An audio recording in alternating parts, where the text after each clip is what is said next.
Let's have a good one, guys.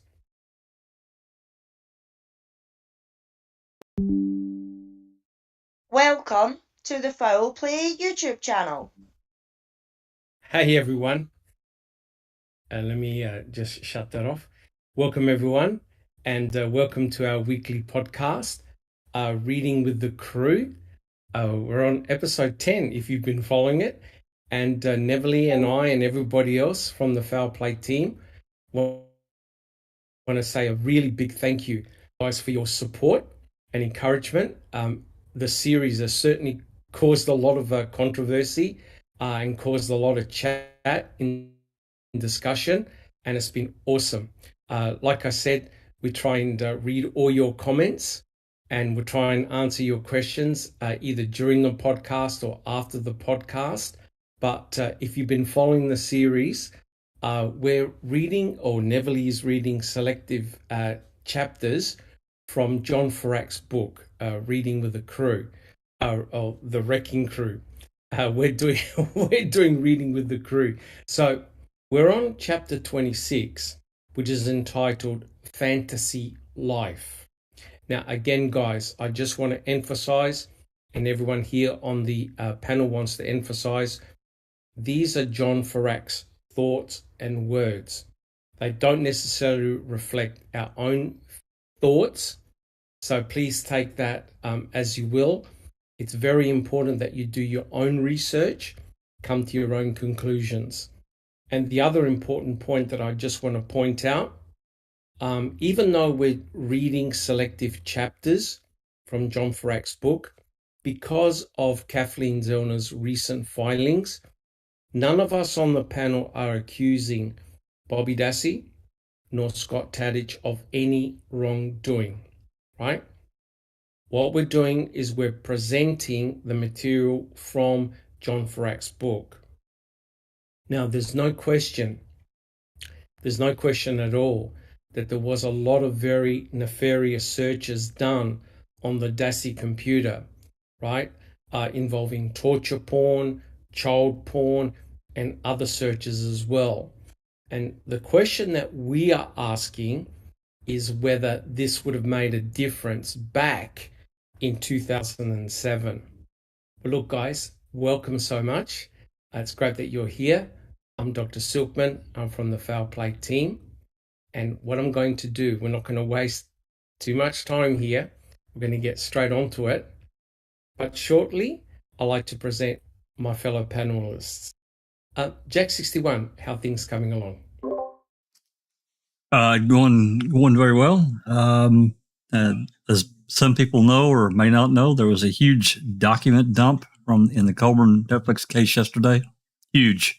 It's not as many as what we got 6 weeks ago, but it's still quite a few. And Sherry was able to secure that for us. So probably and then it's quite a few. So I know Susan's been going through them. I've read a little bit, but I haven't had a chance to go through them all yet. But we'll be not tomorrow, but coming. We'll start going through them on the open mic and dissecting them, and just same as we did before. We'll take a look, read, and go from there. Awesome. Thank you so much, Jack 61. Neville, how about yourself? Hey, you're muted. Hello, Dr. Silkman. Thank you. Everybody on the panel and in the chat, great to be here. Things are going well, and I'm really excited to be here today to continue talking about reading the book and analyzing it. And then, we have open mic tomorrow, right? So exciting stuff.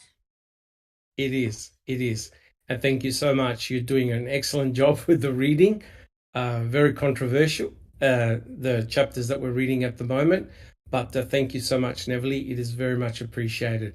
I think that I got a short end of the stick because whenever we read this book, there's all these cursey words and stuff, and I get to read that because I'm a lady, it's kind of hard.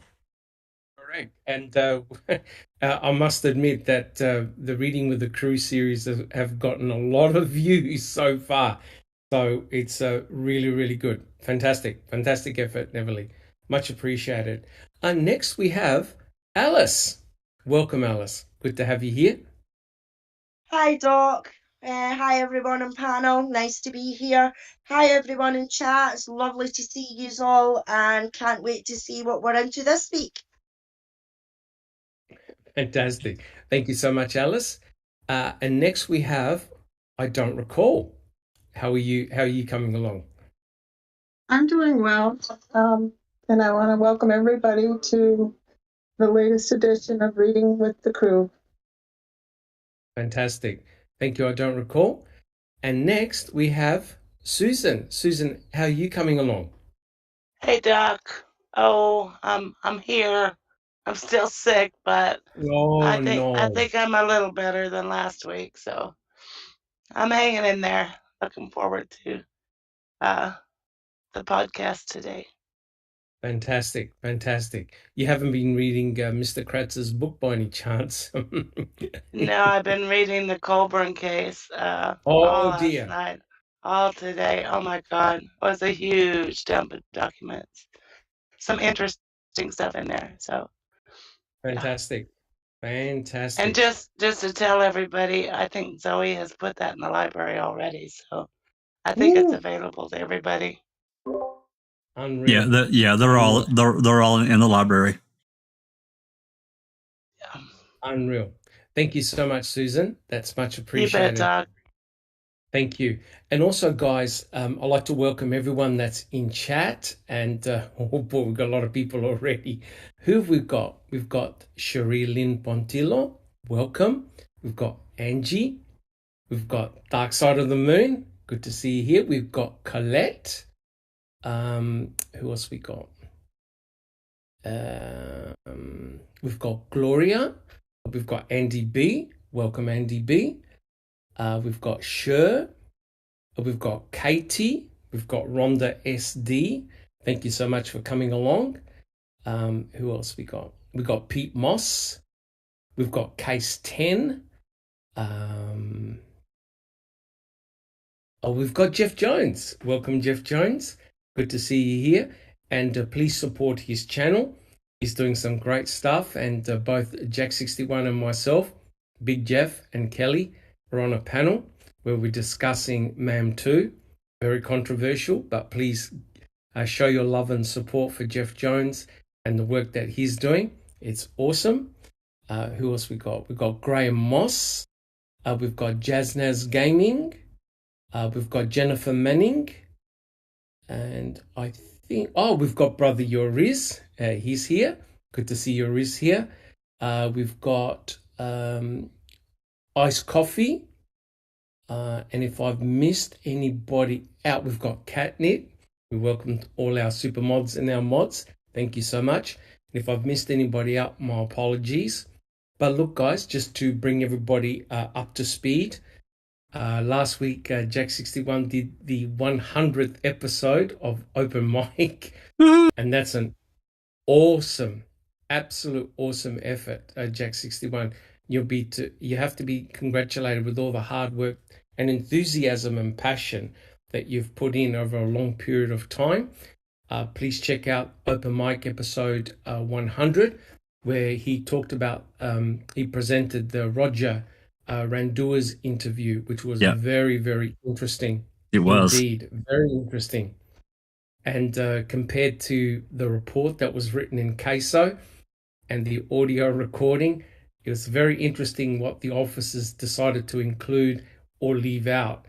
And also, Jack61 discussed some of the new Colburn documents as well in that episode. It was awesome.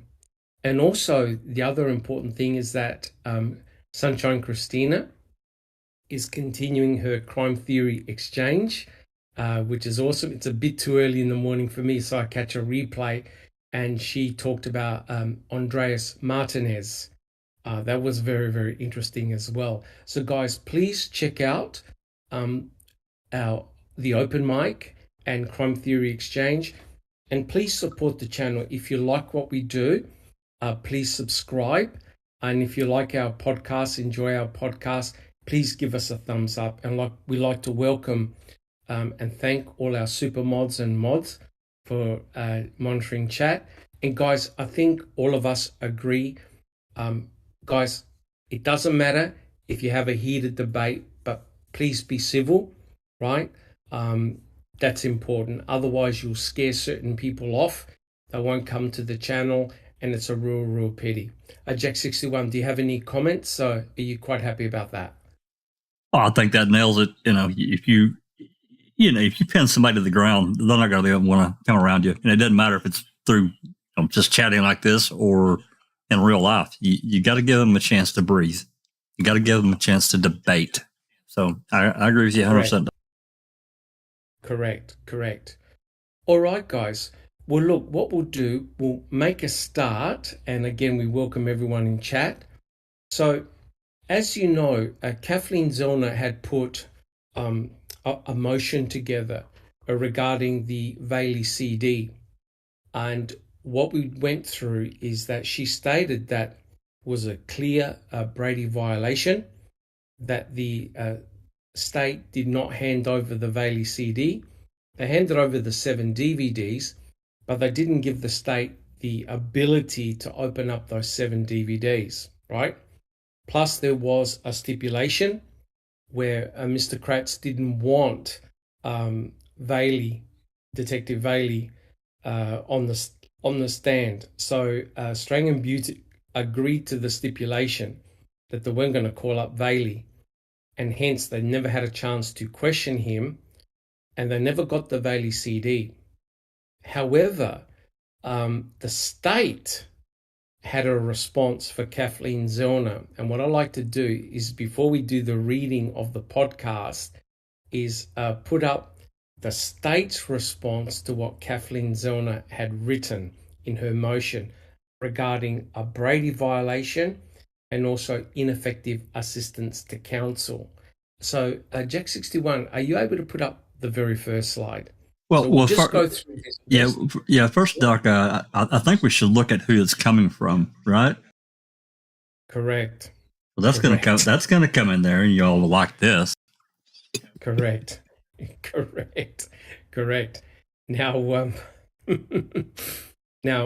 Mr. Fallon, he's a smart guy, but he also is a very deadly person. He doesn't muck around. And He's a serpent. Fallon was actually everywhere. I know we can sort of like joke around. I know that we can sort of like joke around in this manner, but he was actually everywhere. Fallon was on the panel looking at the way the state handled the 1985 case with Stephen Avery. Fallon was one of the members, right, Jack61? He was, absolutely. Yeah. Jack61, if you don't mind, I've just got to go for a couple of minutes. Are you able to go through those slides and get someone to read them? And I'll be back in a second. Absolutely. Let me get that pulled up here. Thank you so much. Back in a sec. Haha.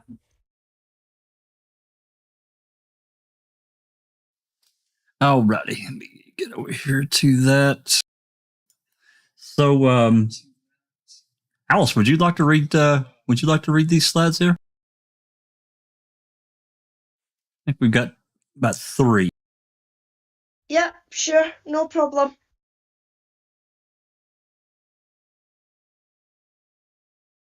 State of Wisconsin Court of Manitowoc versus Stephen Avery. State's response to defendant's motion to supplement previously filed motion. Oops, Conclusion. Did I cut you off too quick? I apologize. Yeah, I'm sorry. Right. I was all right. It was just the title. So, conclusion. There was no Brady violation because the evidence, the Bailey CD, was not suppressed. It was not material. And the defendant has not demonstrated a responsible probability of a different outcome at trial had he had the VLCD before trial. The VLCD is not newly discovered evidence because it was in existence before trial. The defendant was aware of its existence and he needed only to ask for the VLCD to procure it. His newly attributed significance to the Dassey computer does not transform the VLCD into new evidence. The ineffective assistance of trial counsel claim fails on two accounts. First, the claim is procedurally barred, and the second, the claim is insufficiently pled to warrant a hearing.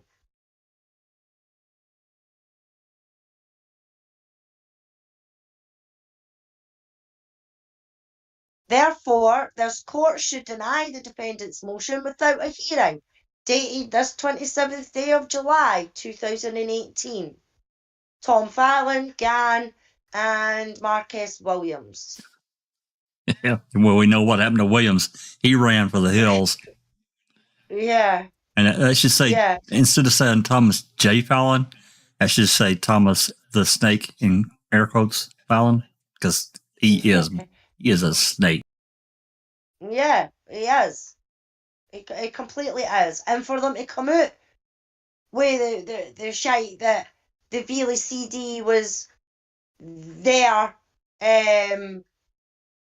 during the trial and everything like that, it wasn't, because Dean and Jerry couldn't read what was on the disc. Well, they would have had, they would have had to purchase the in-case program, and I mean they could have done it, but yeah. Not only that, they were no longer on the case as well. You know what I mean? People have got to remember that. This case had been going on for what, 10 months or something like that before Dean and Jerry even came onto it. You know, so they had all that paperwork, and we know ourselves that the state bombarded them with papers upon papers upon papers upon papers. Well, they were on it. They were the case is 100 days, or roughly 100 days old when they started when they came to the case. Yeah. So the amount of catching up that they needed to do was unbelievable. And in my opinion, they done the best with what they had and what they could, right? Yeah. But they were also ineffective in a sense, and they have come out and said themselves, even to this day, that's the base-signed affidavits. Dean and Jerry have base-signed affidavits with Kathleen Zellner saying that they were ineffective. You know, so they should have, and I mean, I know that's money and everything like that, but they should have had maybe a couple of more people on their team that could be going through the other documents. I mean, in my opinion, Dean and Jerry were going through and looking for the most prominent information that they could find. And they should have had somebody else that was in the background that was able to go and look at stuff that. Well, they did. They did. They had a couple of people, but it wasn't nearly enough, because they had no. And they, Strain came from another a firm, and so did Buting. So they had other cases as well going on. So they had a limited amount of people to help them go through this mountain of paperwork, especially at the end of December that they were going through. So yeah, and I mean, especially Jerry. I mean, he's came out and said, and he's quite happy for Kathleen to say that they were ineffective, because in some parts they were. Because, in my opinion, they should have hired a blood spatter expert. They should have hired a DNA expert, a bullet expert, or firearms, whatever, ballistics. Yeah, absolutely, exactly.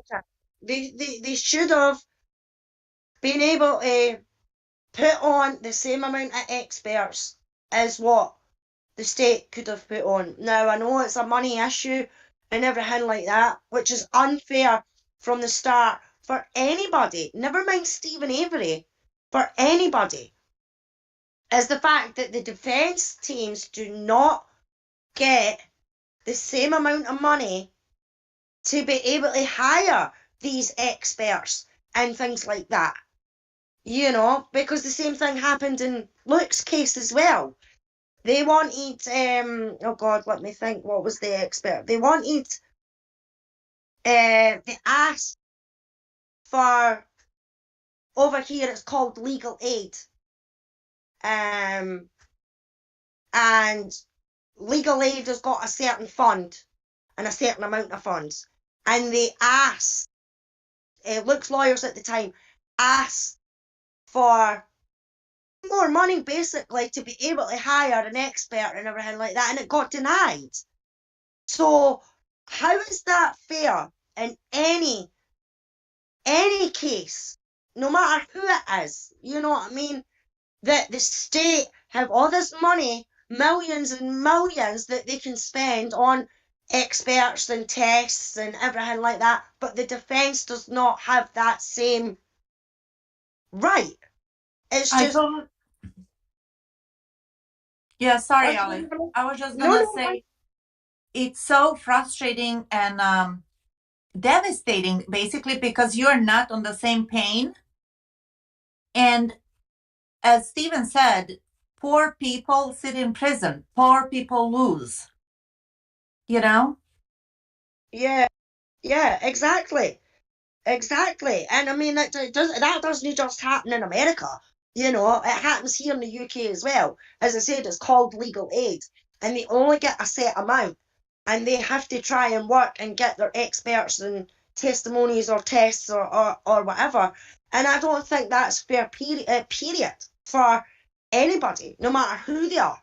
How is that fair justice on them or for them if they can't afford to get the experts to be able to refute the state's experts, you know, to rebut the state's experts?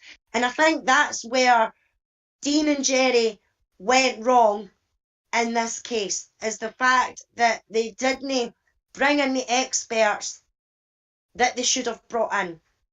Even though I think they done good on what they had, what they dealt with, because there was obstacles put in their way. They weren't allowed to accuse anybody else of the crime as well. You know, they couldn't point the finger at Bobby or Scott or Harry who lives down the road, or, you know what I mean? So where is that fair as well? Yeah, Clive Coolidge in the chat says the state is not interested in fairness for the innocent. No, that's true. Yeah, that's totally true. And not only that are not interested in the fairness, but they don't care if you have money or not. Actually, it plays into their advantage that you do not have the money. Because it's a slam dunk case, then they can bring their own experts. I'm sorry, but like Sherry Cohen, not Cohen, yeah, her too, but Leslie Eisenberg, she's been testifying on the state's behalf, prosecution behalf, in many, many cases. Don't you think that they talk, they get to know each other? You know what I mean? I'm not claiming and accusing her. I'm just saying allegedly that there's got to be some kind of a deal that's going on. Just like Amber Heard hired that psychiatrist who was totally on Amber's side, who was totally against men, period. So how is that fair? Now, you can't compare these two, but you see what I'm saying? Everybody's trying to hire the best person for the case who is going to help them. But when, as Ali said, the state has the unlimited funds. In this Avery case, I think that the prosecution spent over $2 million. And Stephen Avery had like 200 and something 60,000, right? So that's Yeah. like, you can't even compare. That's like 10%. Well, it's really kind of worse. Yeah. Think about it was actually 2.5 or 2.6 million, and then you start talking getting into court cost and all that on top of it. It was a massive cash grab. A lot of the receipts are available now that we've gone through and looked at. It was just crazy. I mean, the number of agencies and entities that had their hand in that pile of money and did pretty damn well. I mean, Calumet County, I think it was, upgraded their video and inside the courtroom, like video cameras, and outside in the hallway, and whatever unit they used to process that, they had an upgrade. That's just one of just dozens and dozens of things that went on. Yeah. Yeah, exactly. And it's I don't think it's fair. There should be there should be a certain pot, you know. Well, it should And be equal for both sides. There should be yeah, equality. If it's going to be even in an adversarial nature, the ability of the state to put on a case and the ability of a defendant to defend himself, there should be some equality there, because the state's going to win not every time, but pretty much every time. They're going to win. Yeah. Yeah, Hey, definitely. And Hey. that's not a fair trial, in my opinion. You know what I mean? And as it says, it doesn't matter what country you're in. I think it's the same for all over the world. The prosecution, whether it be UK, Australia, or whatever, they have more money to spend on the experts and things like that, which is not right. To me, that's not a fair trial. It's just not, you know. But they get away with it, and they've got away with it for so long that nobody really screams and shouts about it anymore. You know, that it's unfair that the state have a bank full of money, but the defendants, no matter who they are, have only got a set amount of money. So they have to say, you know, well, can we afford this one? Can we afford to get this expert? Like, say, the blood spatter expert. Did they have enough to have a blood spatter expert and a DNA expert? No, they didn't. So which one out of that do they choose? You know what I mean? Are they going to win on the DNA side yet, or are they going to win on the blood spatter part yet? And that's an unfair balance, because they should be able to afford to have both those experts to be able to put up a decent defense for no matter who it is, you know? Yeah, and Stephen was even lucky that he got the money from the settlement. He could have had zero money, $0. Imagine Because that. the Hallbach family was after that money as Yeah, well. Yeah. Potentially, Stephen could have ended up with just a public defender. And guys, you're right. So apologies for being away, but did you go through Fallon's response? We did, yeah, and we didn't do Kratz's yet, but yeah, we did Fallon's. Oh, good. And I thought it was very interesting to put that up, right? Because as I said last week, Tom Fallon would have done his due diligence, and he would have realized that not giving the CD to the defense was not a Brady violation. Do you agree, Jack 61? So Tom Fallon would have actually have known. He would have consorted with his legal eagles, his legal buddies, and they would have worked out that it wasn't a Brady violation. Otherwise, there's no way that Fallon would have handed over that CD willingly. And it goes to show, guys, and I agree with what Ella said, there's a lot of asymmetry, right? This was a very, very high profile case. The state spared no expense. The state wanted to absolutely make sure that Stephen was behind bars and that he was convicted for the brutal, brutal murder of Teresa Hallbach. the defense didn't have the same resources as the state. I'm not sure whether Neverly mentioned it, but there's a new series just on, I think it's HBO Max, called I haven't. Low. You haven't? You wanna mention it? No, Because you it's go very ahead. relevant. Nah, Neverly, you sure? Yeah, go ahead. Yeah, there's a new series. I don't know if anyone on the panel or in chat has seen it, called Low Country, and it's showing on HBO Max. It's a 3-part series, and I'm not going to give too much away.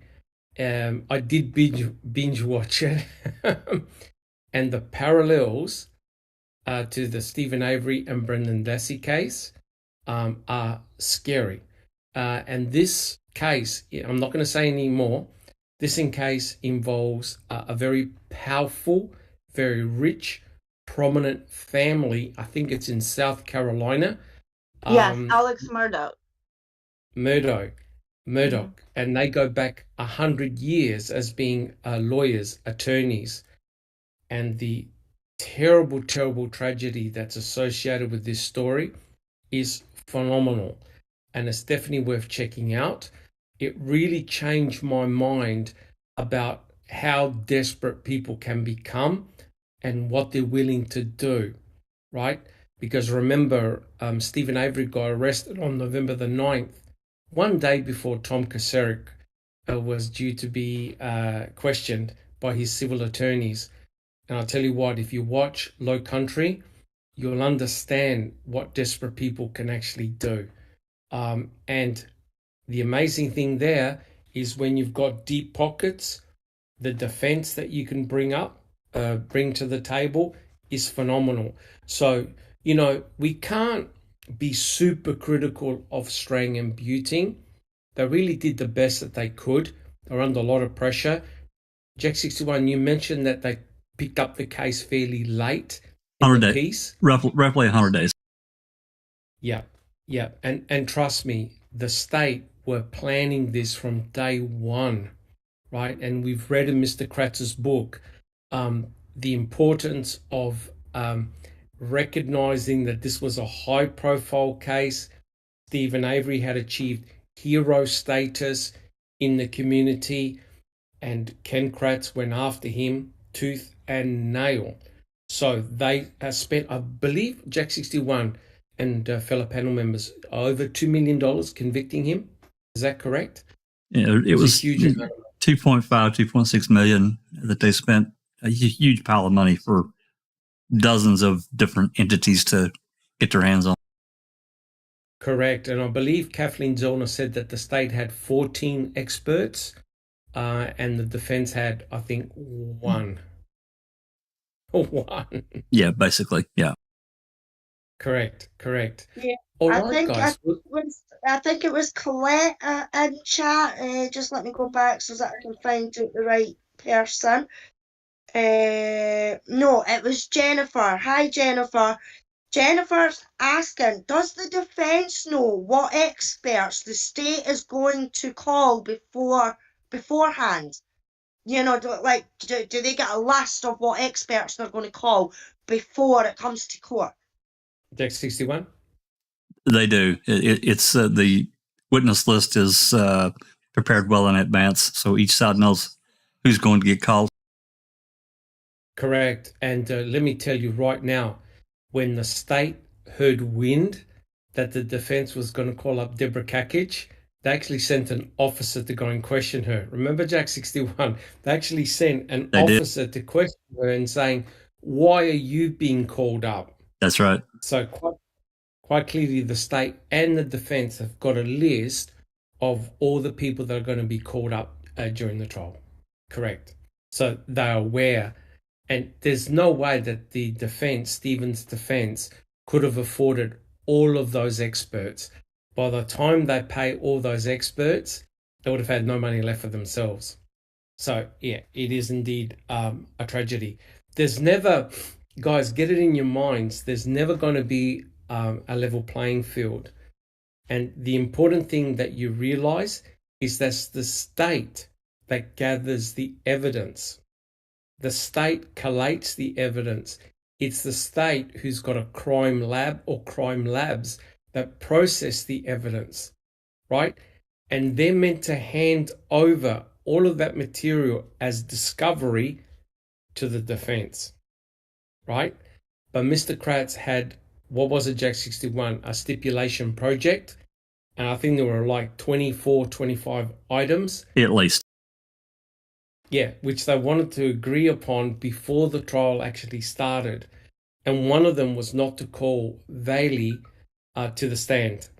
So, as Tom Fallon pointed out, he argued that the Valey CD was not new information. The information was present on those 7 DVDs, and it was too bad that the defense actually listened to Mr. Kratz, the prosecuting attorney, that he said there was nothing of evidentiary value. And, what can you do? And the judge, as you've seen, Judge Angie Sukowicz, she basically rubber stamped what Tom Fallon wrote. Right, Jack 61, right, panel members. Whatever Tom Fallon wrote, she basically rubber stamped. That's right. Yep. So call it unfair or fair. That's exactly what happened. Well, look, guys, this chapter is called Fantasy Life. And it got me thinking, where the hell have I seen that term before? Check 61, are you able to bring up the next slide? And check this one out. Oh, Mr. K? Yeah, just a second, Doc. Yep. Okay. Because it's very, very interesting, the comments made by this certain person. It's interesting because the chapter that we're reading is called Fantasy Life. And you know that one of the, she was part of the FBI profilers, Burgess, had made comments, who had made, yes. Now, this particular comment that we're about to read came from Mr. Kratz himself, right? Susan, are you good enough to read the next passage? Because you gotta read Mr. Sweaty Boy. Are you good enough are you okay enough to read this? Is it just this little bit? There's this one and another. It's very, very small. I can. I mean, I don't know if people want to listen. I sound pretty bad. Or So. shall I get I don't recall to read? If you're not, shall I get I don't recall to read? Okay. That might be better. Yeah. Cherie, are you able to read? Thank you, Susan. Are you able to read this? Yes, I can. It'll take me a sec to get to it, but No worries.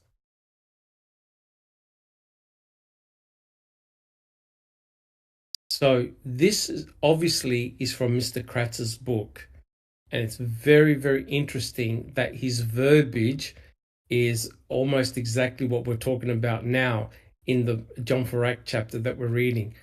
Cherie, have you found the passage? I believe I have. It starts with, do you want me to start? The one that says Stephen didn't. Yes. You got it? Okay. Yep. Let's go for it. Stephen didn't have a specific woman in mind, of course. Teresa Hallback just happened to fit the template of his fantasy. This fantasy woman wasn't meant to stand in place of Penny Berenson. She was a proxy for every woman Avery had ever felt wronged by. This murder was what he felt he was owed for the 18 years the state of Wisconsin took from him. The question isn't really why Steve killed Teresa, it's when. I believe that in his mind, he killed Teresa Hallbach the day he went to prison for a sexual assault he didn't commit, and he killed her every day for the next 18 years. When he lured her to his trailer on October 31st, 2005, it was neither a crime of impulse nor of logical calculation. There was no thought to potential consequences. Teresa's death was by then a foregone conclusion. Right. Jack 61, what did you think of that comment? by Mr. Kratz. Oh my God. This guy, I mean, just look what he wrote. I mean,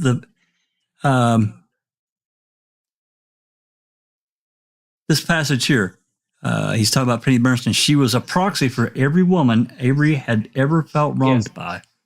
What? How's he making this connection? He's trying so hard in his book. I mean, I remember us going through it. He's trying so hard on this book in every attempt to paint Avery as this monster, and it's so terribly bad to me. It's terrible. Correct. It's just horrible. I think that to normal people, he's trying really hard. We perceive it as he's trying really hard. I think that he's going out of his way to do that, but it actually comes easily to him because a normal person could not spin this or would not spin it like this. A normal, decent human being. Correct. But we know that he's of a different ilk. That's correct. But basically what he's trying to allude here, it was that Stephen harbored so much anger that the first chance he had to murder a female, he did so in terms of like as being like for revenge for being wrongfully convicted, right? So the amazing thing is this. Is it true that Stephen Avery actually encountered Penny Bernstein and they both hugged each other? Penny said, "I am so sorry." And Stephen said, "It was not your fault." Right? And when Stephen left prison, he said all the anger left. Yep. Correct, Jack 61? That's right. That's exactly right. So now, Mr. Pratt, and no matter what we, well, just briefly, Doc, no matter what we think of, some of the really stupid things that Stephen did as a young man, that had to be difficult. It's hard for us as just regular people living our lives, not ever being in that position of being locked in an 8x10 cell for not just days and weeks, but years. And there's nothing you can do. You're absolutely trapped like a caged animal for something you didn't do. Now, the Morse incident, he deserved to go to jail for that. He should have never done it. We all agree there, I think. But this other 12 years past that, sorry. It took a pretty big heart to forgive her. It did. Correct. And the other important thing is that when Penny Bernstein was telephoned, I can't remember the gentleman who actually phoned her and said, "Look, it wasn't Stephen Avery that attacked you. It was a guy called Gregory Allen." Penny Bernstein went into a deep, deep depression, right, guys? And she felt absolutely terrible that she was responsible for pointing a finger at an innocent man. But we all know, guys, because we've been doing the depositions, it wasn't Penny's fault. She was actually guided into picking Stephen, right? So it wasn't her fault. It was the actual fault of Kaserik and his minions that night and beyond that actually convinced Penny Bernstein that her attacker was in actual fact Stephen. Susan, did you have a comment? Oh, I was just going to say that if that were true, Kratz's ridiculous story, if Stephen harbored that much resentment toward women and hatred, he would have done this much sooner after he got out of prison. I think if there were any sort of truth to that, it's just a ridiculous statement. This Kratz is stupid. It's also, and we've also covered this too, Doc. They would have never did what they did towards Jody. Look at how many times they went after Jody. It was probably, I think I counted it, but it was like 15, 16 times they went at her or someone she knew to try to get them to flip some kind of information. Correct. It's correct. He sure as hell don't talk about that and what they did. That was intentional too. If he did have that much pent up anger for women, he would have killed Jody in one of those times where, she pissed him off. Instead of paying all her fines and Yeah. telling her not to drink and drive at the same time, and showing concern and bringing her to Alcohol Anonymous meetings, etc., etc. Look, guys, the reality is Stephen was not a perfect guy. Far from it. He had many character flaws, right? None of us are defending his character, right? He was not a nice guy. But please put yourself in his position, right? Being wrongfully accused of a violent sexual attack on a prominent member in Manitowoc, right? Your name is splashed all over the newspapers. You're on the media. Your family bears all the shame of saying your son or etc. Had committed this horrible crime against Penny. Stephen was in a no-win situation. Alice, do you have a comment? Yeah, just really agreeing with the rest of the panel. If Stephen was that bitter and that angry, because don't forget he was plotting, according to fucking Kratz, he was plotting all this while he was in jail. For 18 years. For 18 years. Yeah. So he thought about killing. That he was going to be angry at or revengeful or wanting to hurt or anything like that, it would have been Penny. It would have been the police, because they were the ones that fucking put him in there. But like you said, Doc, the first time that he's seen Penny and she's seen him, it was Penny said, "I am so sorry," and he said, "It's not your fault." He could have came out of there. He could have started off lightly and made weird phone calls, harassing phone calls, going to the shop, trying to harass her, and all that kind of stuff. But he didn't. Correct. He told her it was not her fault because he knew how shady the police was. That takes a lot of guts and courage. I'm sorry, because he had the right to be angry. He had the right to be upset, but he knew how the sheriff worked, right? Yeah. He knew his MO, right? And he would have heard all the stories, right? But he was a bigger man by saying, "Penny, I forgive you. It's not your fault." Yeah. Right? And guys, we mustn't forget, what did Stephen do? Did he go on a murderous rampage? Did he go shoot up the sheriff? Did he go shoot up the MTSO? No. He went through the legal route. Right? You got two of the best attorneys you can get, money could buy, and he went through the legal route in order to make sure, one, that people were accountable for what they did to him, because if they did it to Stephen, they could do it to anybody, right?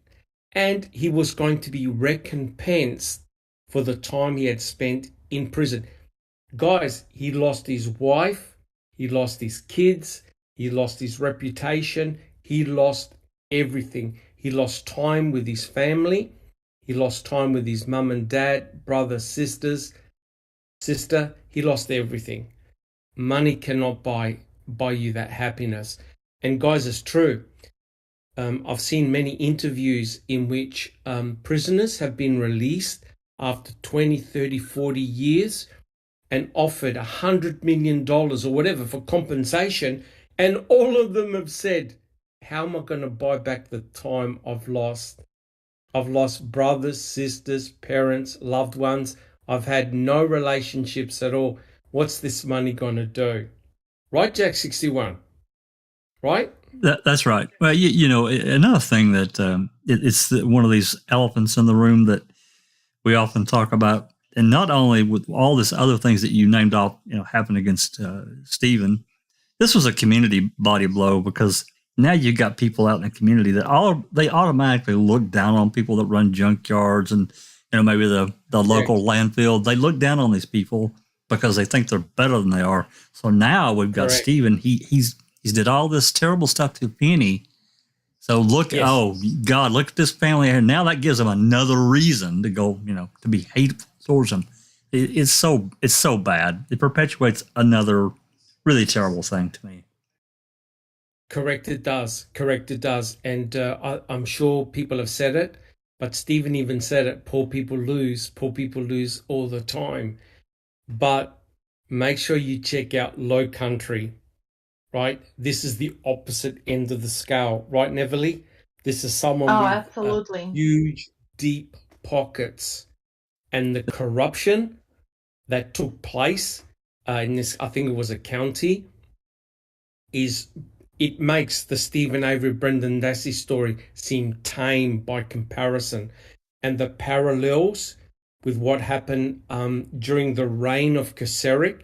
And you compare to what happened in this county, right? There's one person there reminded me of Ricky Hochschlatter, a hit and run victim, and all the cover up that took place. So guys, you can see, and hopefully you can appreciate that Stephen Avery's civil suit was going to bite. It was going to have bite on Keserik, Vogel, and all the MTSO. And they would have likely investigated all the cases that have been involved. Have a look what Mr. Kratz has written, right? And have a look at the chapter that we're just about to start and read. It's all sexual based. It's a sex-based crime, right? And Mr. Kratz even referred to as fantasy. That Stephen Avery was having a fantasy, that he was fantasizing of luring Teresa Halbach, right, specifically to him so he could rape, mutilate, torture, shoot, dismember, and cremate. Whatever for, in his own freaking backyard in the middle of the afternoon, and the paper trail went straight to him. Guys, help me out here. Have I missed something? Neverly, do you have a comment? No, you haven't missed anything. And I'm still thinking of the Low Country series, as you mentioned, and the parallels and all of that. What I'm going to add to it is I knew that people were going to be aggressive. When I say people, law enforcement, attorneys, and whatnot. But we have no clue how aggressive they get. Correct. When they approach witnesses who are not testifying in their favor, it's hard to say something without giving out, hints and whatever. You should really, really watch it. But if somebody approached you and say, hey, please don't, did you see this crime? And you say yes, and who did it? And you say who did it, and that doesn't agree with their story. Correct. They will intimidate you to the point that you want to move away. Correct. Yeah, 100% it's really correct. scary to be in the middle of it. So when we talked about the Stevens jury in Teresa Halbach's case so many times, and we concluded, because we were asking ourselves, how could they possibly find him guilty? Because we see all the cracks in their story. And it was the intimidation, because we did find out that they have visitations from the sheriff when it wasn't necessary, when Remiker and somebody else went there with a 3-hour pizza party with the jury. Right. That's very, very scary, because they were all locals. They lived there, and it's like, I know where you live type of thing. And they would go after your land, your family, do you really want to be involved with that? So Oxygen Mask, I think that it was like, Stephen Avery, forgive me, but I got to save myself. That's my honest opinion and feeling. But you have to admit, and guys in chat and on my panel, Stephen approached it the correct way, right? He did it through legal means. He got the depositions going. And lo and behold, who was defending the state? Who had the ultimate say on the reports that were going up and up and up? Tom Fallon. Tom Fallon. And lo and behold, what do we find as on the panel to convict Stephen? Tom Fallon. And he also was on the... And he interfered in that process too, Doug. There's no doubt about it. He interfered. Correct. So I think what Neverly was alluding to, guys, all gloves are off. This is a fight to the death. Yes. Right? Yes. And if Mr. Kratz can write this absolute garbage with no proof whatsoever, and he can write this in a book as though it's fact, guys, we're all in trouble. Okay?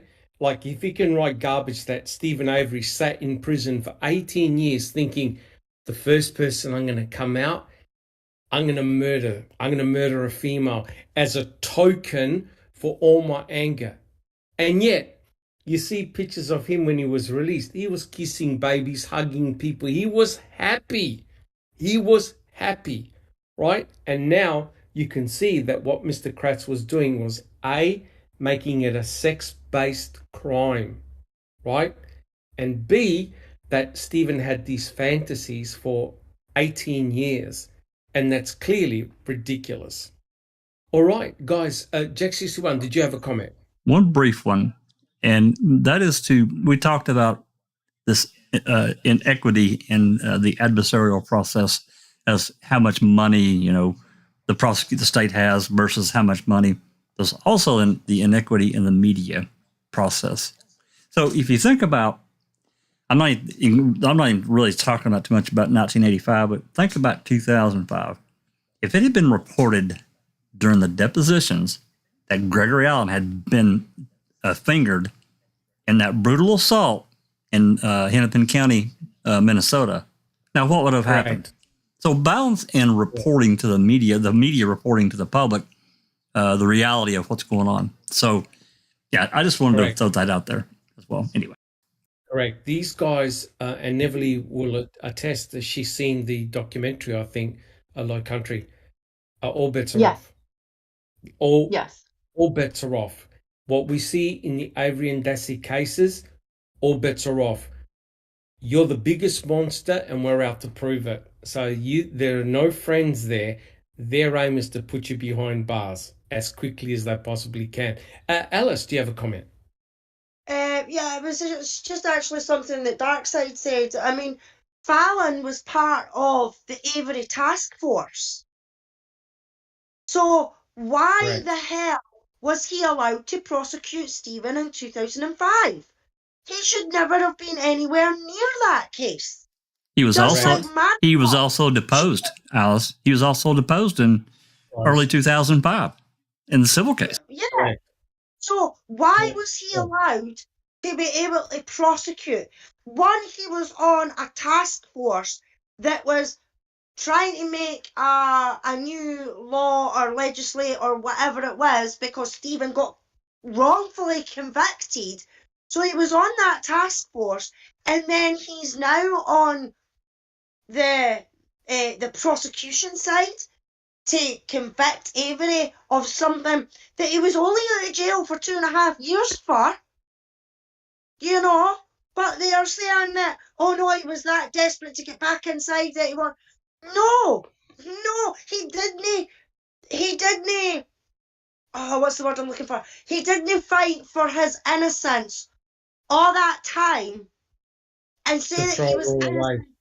Didn't do it and everything like that.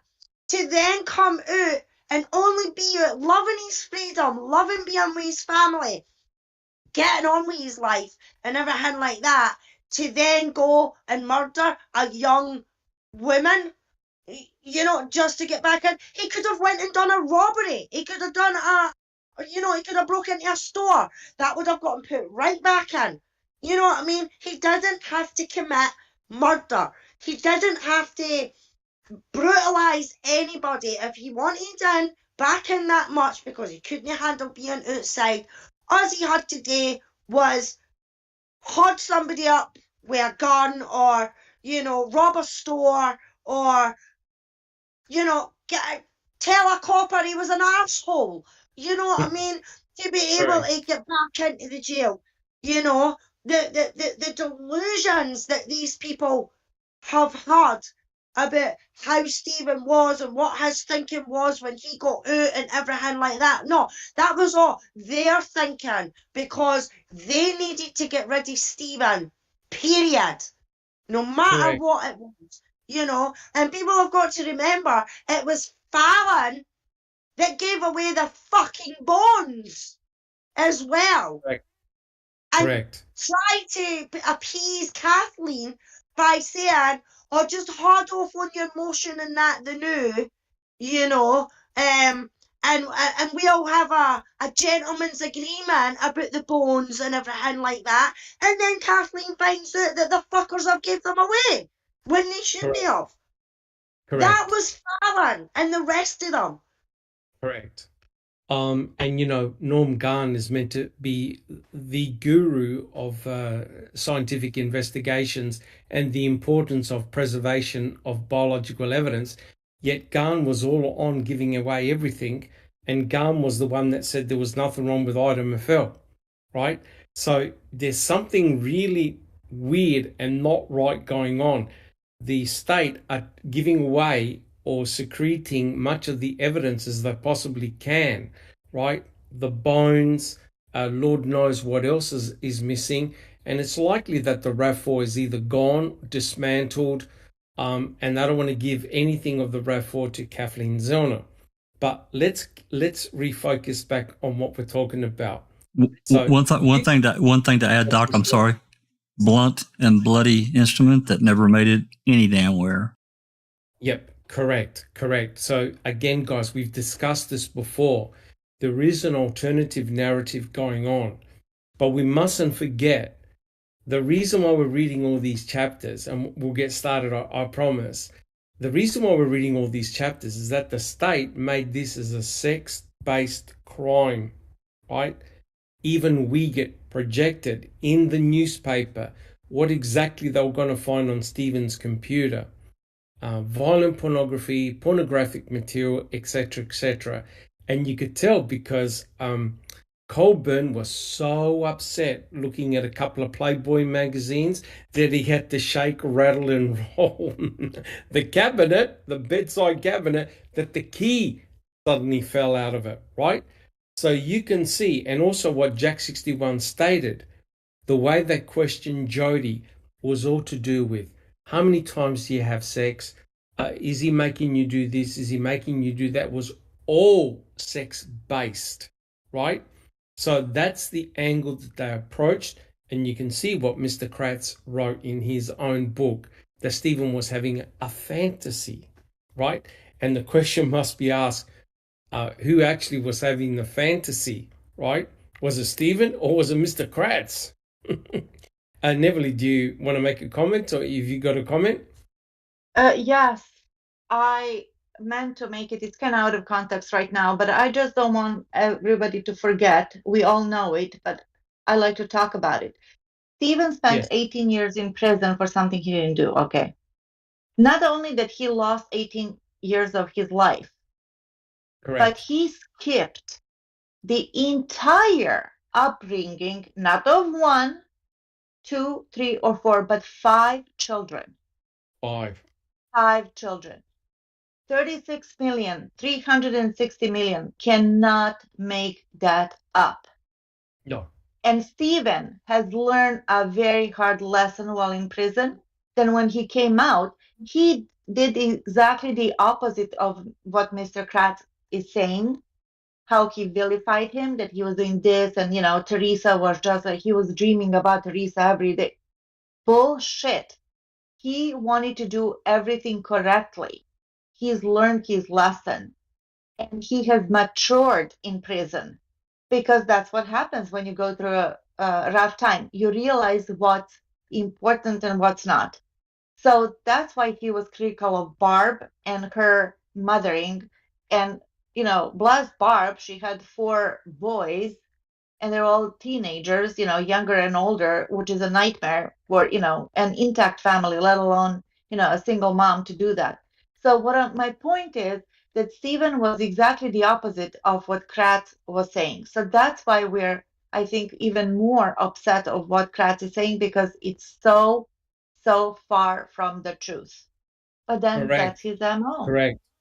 Correct. But you see, Mr. Kratz is trying to find a motive for Stephen, right? He's trying to find a motive.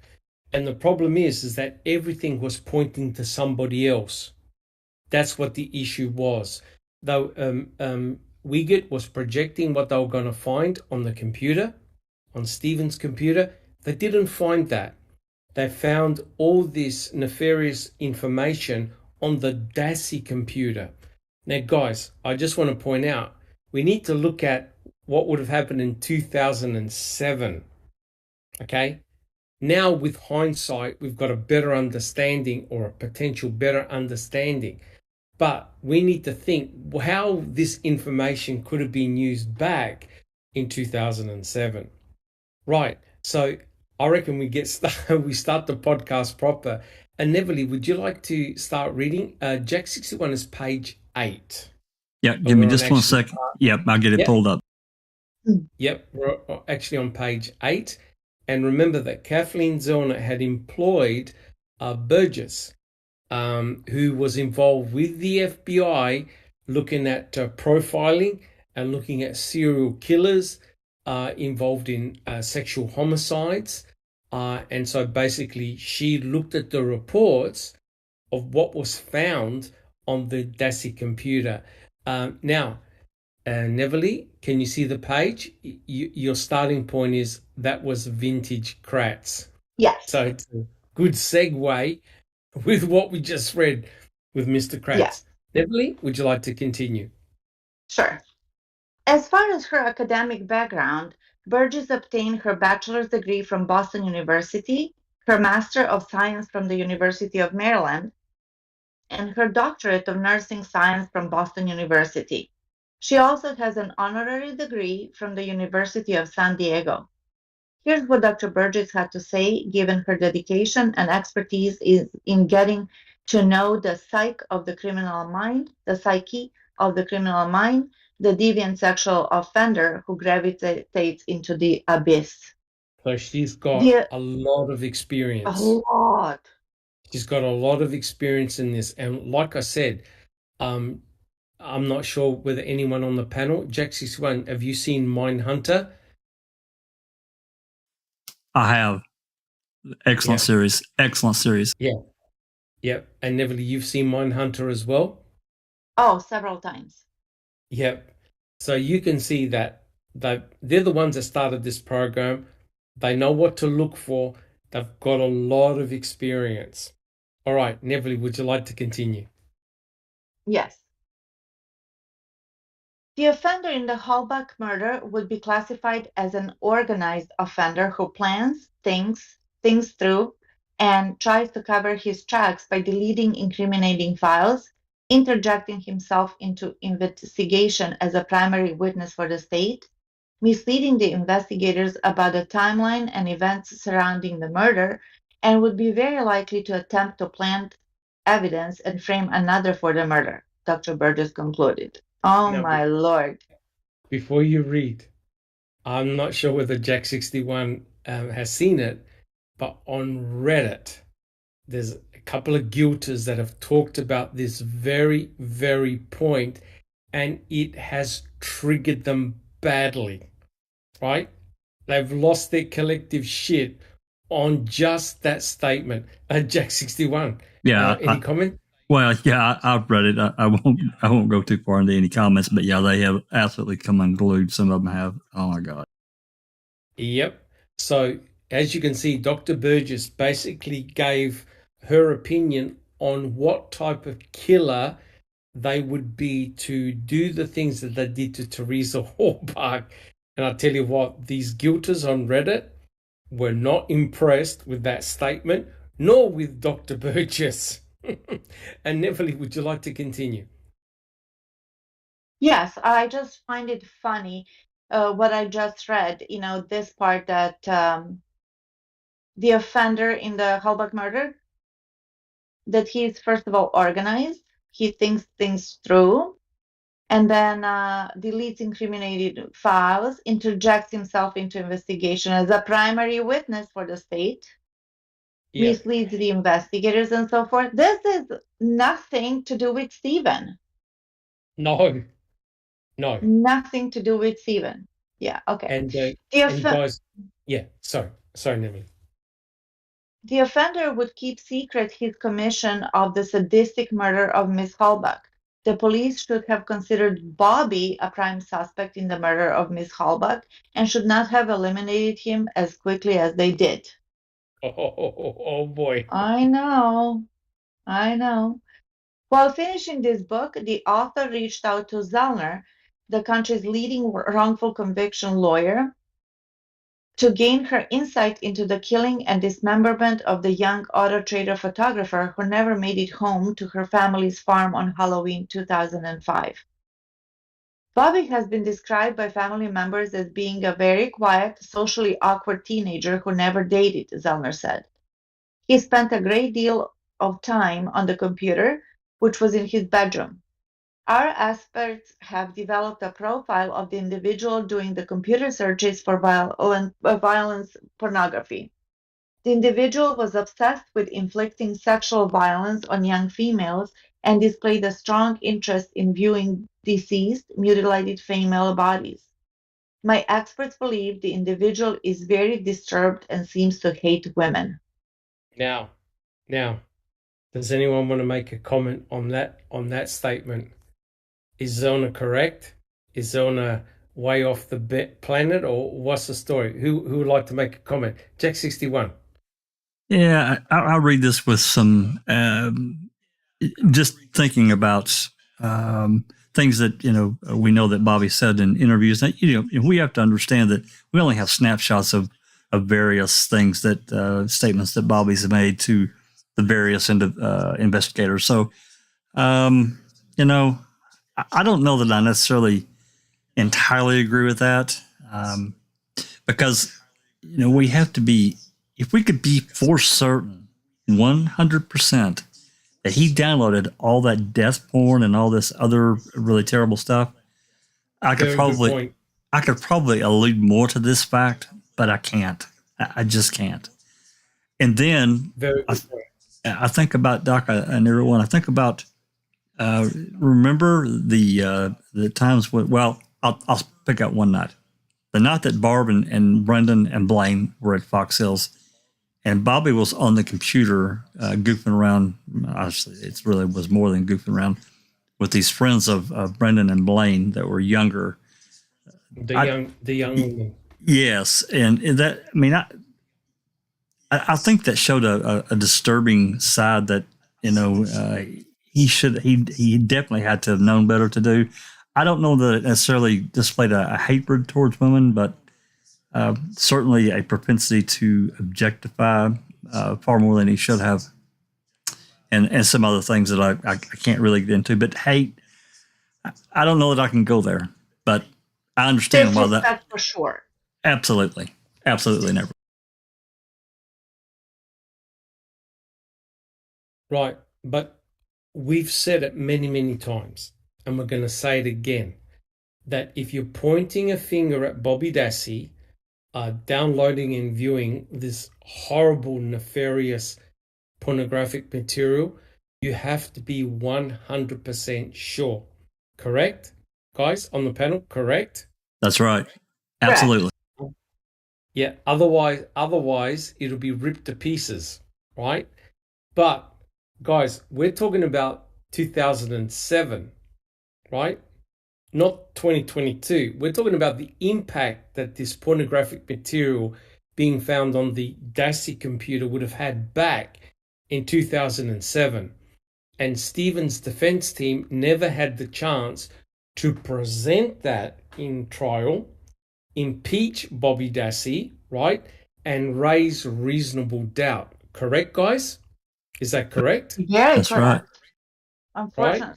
Even, and I'll pull it up here in a few minutes, Doc, but even in talking about exactly what you're talking about right now, Fassbender's report, I'm almost positive it's DCI 304. Even he labeled it as Brendan Dassey's computer in the header of his report. I want to pull it up. I'll find it. Correct. So, back in 2007, the defense could have presented a very, very strong case for a potential Denny back in 2007. Kathleen Zellner is now, with her latest filing, attempting to do exactly the same thing. And you need the 3 Denny prongs, to point a finger at Bobby Dassey. So it's going to be very interesting to see how it pans out. Jack61, you've got that document, or shall we continue our reading?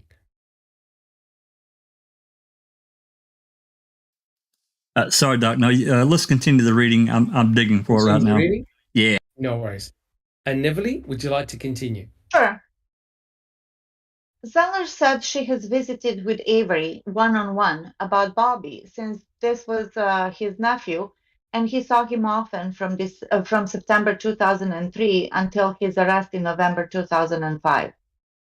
According to Mr. Avery, Bobby became increasingly obsessed with Miss Halbach in the few months before her death, Zellner said.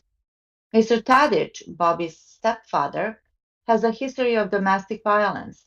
Bobby and Mr. Tadich have told multiple lies about the events of October 31st, 2005. The police reports demonstrate that Bobby and Mr. Tadich went out of his way to try to get the police to charge Stephen. As early as November 5, 2005, Bobby tried to implicate Stephen in the murder. Mr. Tadich talked obsessively about the case at work during the investigation. Both Bobby and Mr. Tadich changed their stories to fit the state's narrative. Yes. I believe Correct. Bobby in particular completely duped the cops, planted the bones and blood to frame Mr. Avery, and willingly and enthusiastically became the state's star witness. Right. So that's what Kathleen Zellner is going with now. That her prime Denny suspect is none other than Bobby Dassey. He did everything.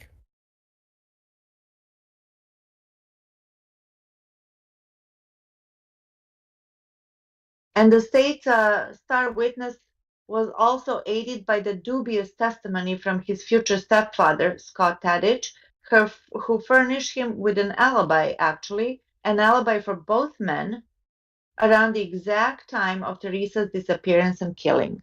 How convenient. Correct. That day, Tadich failed to show up for his work shift. He claimed he made 2 separate visits to a local hospital to visit his mother, who was apparently undergoing back surgery in Green Bay.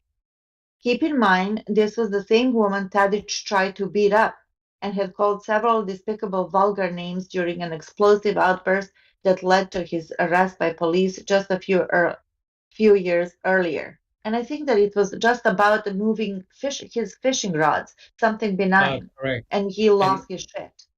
I believe he also struck a young boy as well. 11-year-old boy of his girlfriend. Yes. Yeah. Correct. That's correct. Mm-hmm. That afternoon or that morning, I was up by my mother, Tadich testified under oath during questioning by Kratz at the murder trial. Then I left her and I went to the woods hunting. I went to my trailer and then I went to the woods hunting. Archery hunting, bow hunting, archery. Next, Kratz asked, about what time was it that you got out of the woods or that you got to your deer hunting stand? About 3 p.m. On your way to, yes. That time is crucial. Mm-hmm. On your way to deer hunting, that would be just before 3 p.m. Did you observe anybody on the roadway? So look what he did. He said about 3 p.m., but Kratz is pinpointing it. He goes, just before 3 p.m.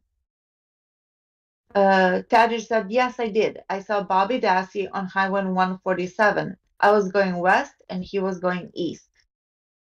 Where is it, Mr. Tadich, that you hunt, or at least that day? Where was it that you were going hunting?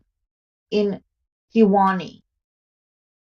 In the minds of the jurors, Tadich's testimony iced any suspicion towards Bobby as being the more likely killer.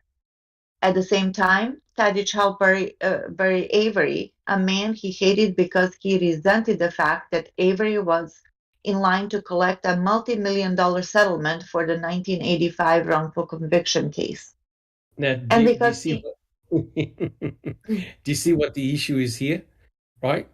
You could imagine, I'm sure Kasarik and Vogel and the MTSO and the township were going to be shocked by the record payout to Stephen. He may not have received $36 million, but he probably likely would have ended up anywhere between $3 and $5 million. I think that's fair, maybe a little bit more, that I don't know. But now there were people that Stephen knew that resented the fact that he was getting money. So he had enemies. He appeared to have enemies on both sides of the fence. Right, guys? Does anyone want to make a comment? Alice, do you want to make a comment? Jealousy, yes. Jealousy? Can make lots of enemies. Correct. Does anyone want to make a comment? Oh, we're all good? Okay. You want to continue reading, Sure. Beverly?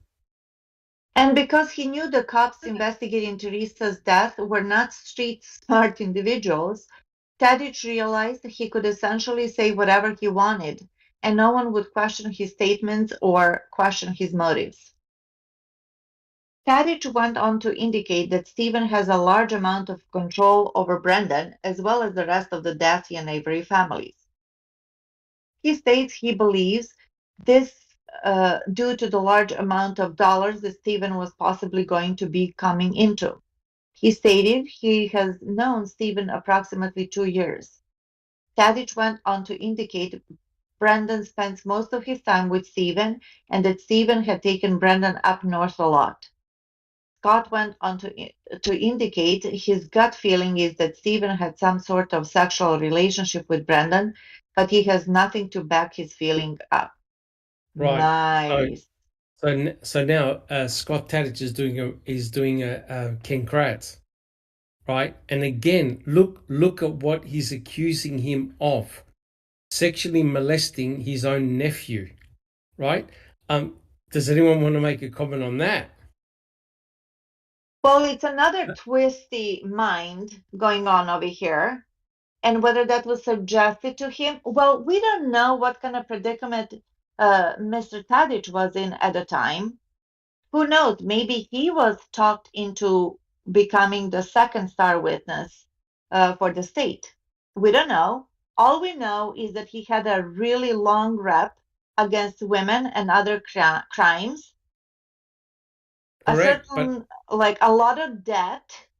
And somehow, with all of that, that didn't stop him, in buying a very nice piece of property, 5.1 acres with 600 feet of riverfront. correct. Pretty much at the same time. But what's one of the most damaging claims you can say against someone? That is molesting a child and sexually and your relative. Correct. So now, not only is he accused of sexually molesting females, Scott Tadich is even suggesting that he sexually molested Brendan. Alice, do you have a comment? Bollocks. That's what it is. See, Scott, I'm sorry, right? I don't care who it is. But for somebody who can turn round and lift their hands to the fucking person that brought them into this world, who's done everything for them all their life, for him to turn round and say this about Stephen, pot kettle fucking black is what comes to mind for me. Because Stephen we all know that Stephen isn't an angel, you know what I mean? But one thing I would guarantee is that Stephen would never lift his hands to his fucking mother. I mean, obviously, he can't do that because Ma's not here anymore, God rest her soul. But he lifted his hand, Tadic lifted his hand to his mother. So To I his own guarantee mother. he would be Yes. capable of lifting his hand to Barb. He would be capable of lifting his hand to her children. And I think what Scott's problem with Stephen is that he got away with all the shit he got away with when Stephen was inside, when it came to his sister. But when Stephen got out and Stephen was seeing the way he was talking to his sister or talking to her kids or whatever, he would say something to Scott, and Scott didn't Yes. like it. That's my opinion. Is the fact Exactly, that Alice. yeah, He saw through Scott, and he yeah, was exactly. protective. Stephen was Yeah, protective over his sister Barbara, yeah, and and Scott didn't like that. That was interfering into his business, yeah, and he yeah, was going to get all of that money. And mind you, while Stephen was in prison for 18 years, Scott was racking up these charges, by the way. yeah, And but then, go ahead. yeah, but not only that, Neverly. You know, Scott would have been, because in my opinion, if he could hit his mother like that and speak to his mother like that, then he could speak to any woman like that. He could lift his hand to any woman like that. And maybe he has said something in front of Stephen while he's been in the company of Barb, and he spoke to Barb in a certain way, and Scott has says to him, who the fuck do you think you're talking to? Don't speak to my fucking sister like that. You know? And the fact Correct. that Stephen was taking Brendan to crivets and everything like that, to me that could also be a jealousy sort of thing, because how long was Scott seeing Barb while Stephen was in the jail? And Brendan would have thought Scott was the bee's knees. I don't know how Brendan actually feels about Scott. I mean, maybe now it was different, but back in the beginning. And Stephen was trying to make up maybe for the loss of losing his kids, you know, and trying to be there for Brendan. So, in my opinion, that was how Scott and Stephen never got on with each other. Is because Stephen would open his mouth to Scott when he was disrespectful to his sister or anybody in his family, and Scott did not like that fact. He did not like the fact that there was somebody now that could actually turn around and say to him, who the fuck do you think you're talking to? Correct. Correct. Yeah. Look, there's no doubt that Scott Tadish did not like Stephen. And remember during the phone call with Jody, he said, "Oh, there she goes again." Right? And remember, Stephen had lots of arguments with his sister. Hey, pay more attention to your children. Now, hey, who are we to judge? But I'm just relaying what Stephen was talking about. Susan, do you have? Thank you, Alice. Susan, do you have a comment? Yeah, I just want to say that Barb and Scott Todick were not together until after Stephen got out of prison. Right. Not until I think early 05 is when they actually started dating. But I have no doubt that Stephen used the fact that he was looking to get a bunch of money to kind of control Barbara, to threaten her, well, you're not getting anything from me if, you're going to act that way or whatever, and they got in arguments or Yes. whatever. And I'm sure Scott, that pissed Scott off big time. And I think that had to do with, why he disliked Stephen so much, because he did have that control. But I just wanted to correct the record that they weren't together when he was still in prison. Right. And Barb was still married at the time. Is that correct? She was going through a divorce. Yes. Oh, Okay. Yeah. But it's And interesting. it just, Yeah, sorry, Neverly. oh, sorry. It just shows that Stephen could do no good. Look, now Oh, Scott Haddish says, oh, well, he was taking Brendan up to Krivitz a lot. Well, yeah, because you didn't, you dumbass. You didn't pay any attention to the children. Bobby said that. Bobby said that Scott didn't want anything to do with the children, her children, which is also understandable. I'm sorry, there comes a point that you don't want to deal with children, right? So I understand that part.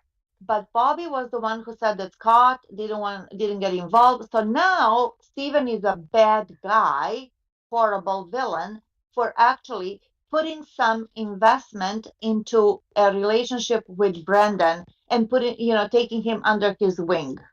Because Stephen saw that nobody else was fucking doing it. Pardon my French. correct. And you keep on hearing the word control. A lot of Stephen's family members talked about control. And I think they were basically threatened that Stephen could have either bought out the salvage yard, changed the salvage yard in some manner, and I reckon that likely caused a lot of tension between his brothers, Chuck and Earl. I know I'm only speculating here, but money can change things, and maybe they felt threatened that when Stephen was going to get all this money, that things were going to change at the salvage yard, and some people were not impressed. Well, I also Yeah, understand that, sorry, Dr. Neville. Silkman, because I'm sorry. I also understand that part that Chuck and Chuck and Earl would feel that way because while Stephen again was away in prison, they were the ones who were running the business, and they put almost 20 years into it. And now Stephen comes out, and he's a celebrity. He's Mama Avery's favorite boy. She missed him, and everybody's happy for Stephen, Stephen, Stephen. So I could see how that would be like, oh fuck, we've done all this Yeah, work, and now yeah, he feels like he's something. And that money, yeah, I wasn't there, so I can't claim that Steven said like, well, I'm gonna buy the business out anyways. I'm just speculating, but Steven also had to be controlling because he had only very little to be able in control of while in prison. And remember when correct. he came out, where did Stephen live? He lived in a ice shanty. Shanty. In a shanty. Yes, because he felt out of place. And I don't think that he lived in a shanty because he liked and missed himself so much because those shanties are tiny. But I think that he wanted to be on his own and to make it on his own. That's a possibility. Yeah, but put it this way, guys, at the end of the day, the dynamics in that family were not very good, and they're still to this day a disaster. Jack 61, you want to go through what you've put on the screen? Yeah, just briefly, and I want to make a comment about Scott's two statements, especially his early, well, actually all of them, but the first two, November 10 and November 29, 2005. And just thinking about it, and again, we don't have the audio. I have inquired about that, and I'm told that there's no audio of those interviews, which I find really surprising considering the narrative way that these reports were written. But I'm just knowing what we know now and how reports get written versus what actually gets said. Yes. I can almost see if Scott made a statement like, "Oh well, Scott and Brendan spent a lot of time together. They oftentimes go up north." I can hear in my mind one of the investigators saying, "Well, do you think there's something weird going on there?" And that gets left out of the report. So the implication is made. Correct. Yeah. But also someone in chat, and they're correct, said that Fassbender and Wiegert even questioned Brendan. Did he touch you inappropriately, etc., etc.? So that was discussed, right? So it does have an effect. It definitely has an effect. And then just briefly before we continue reading this, as I said, this is report DCI report 304. This is Fassbender's report on the Veely CD. But just at the header, this is the very first thing at the top. You see it. examination of Brendan Dassey computer. It's a lie. It's an absolute lie. Correct. And so if you're Stephen's defense team, you'll be saying, well, we're not calling up Brendan. We're not, the state are not calling up Brendan. Then it obviously has no influence or bearing on the case. And yet potentially it had a huge bearing on the case. So can you blame Strang and Buting? Yes and no, right? They took the advice from Mr. Kratz. They knew that they had the Veely CD was there, but they never got access to it. They never had the ability to look at the DVDs themselves because they didn't have the encase program.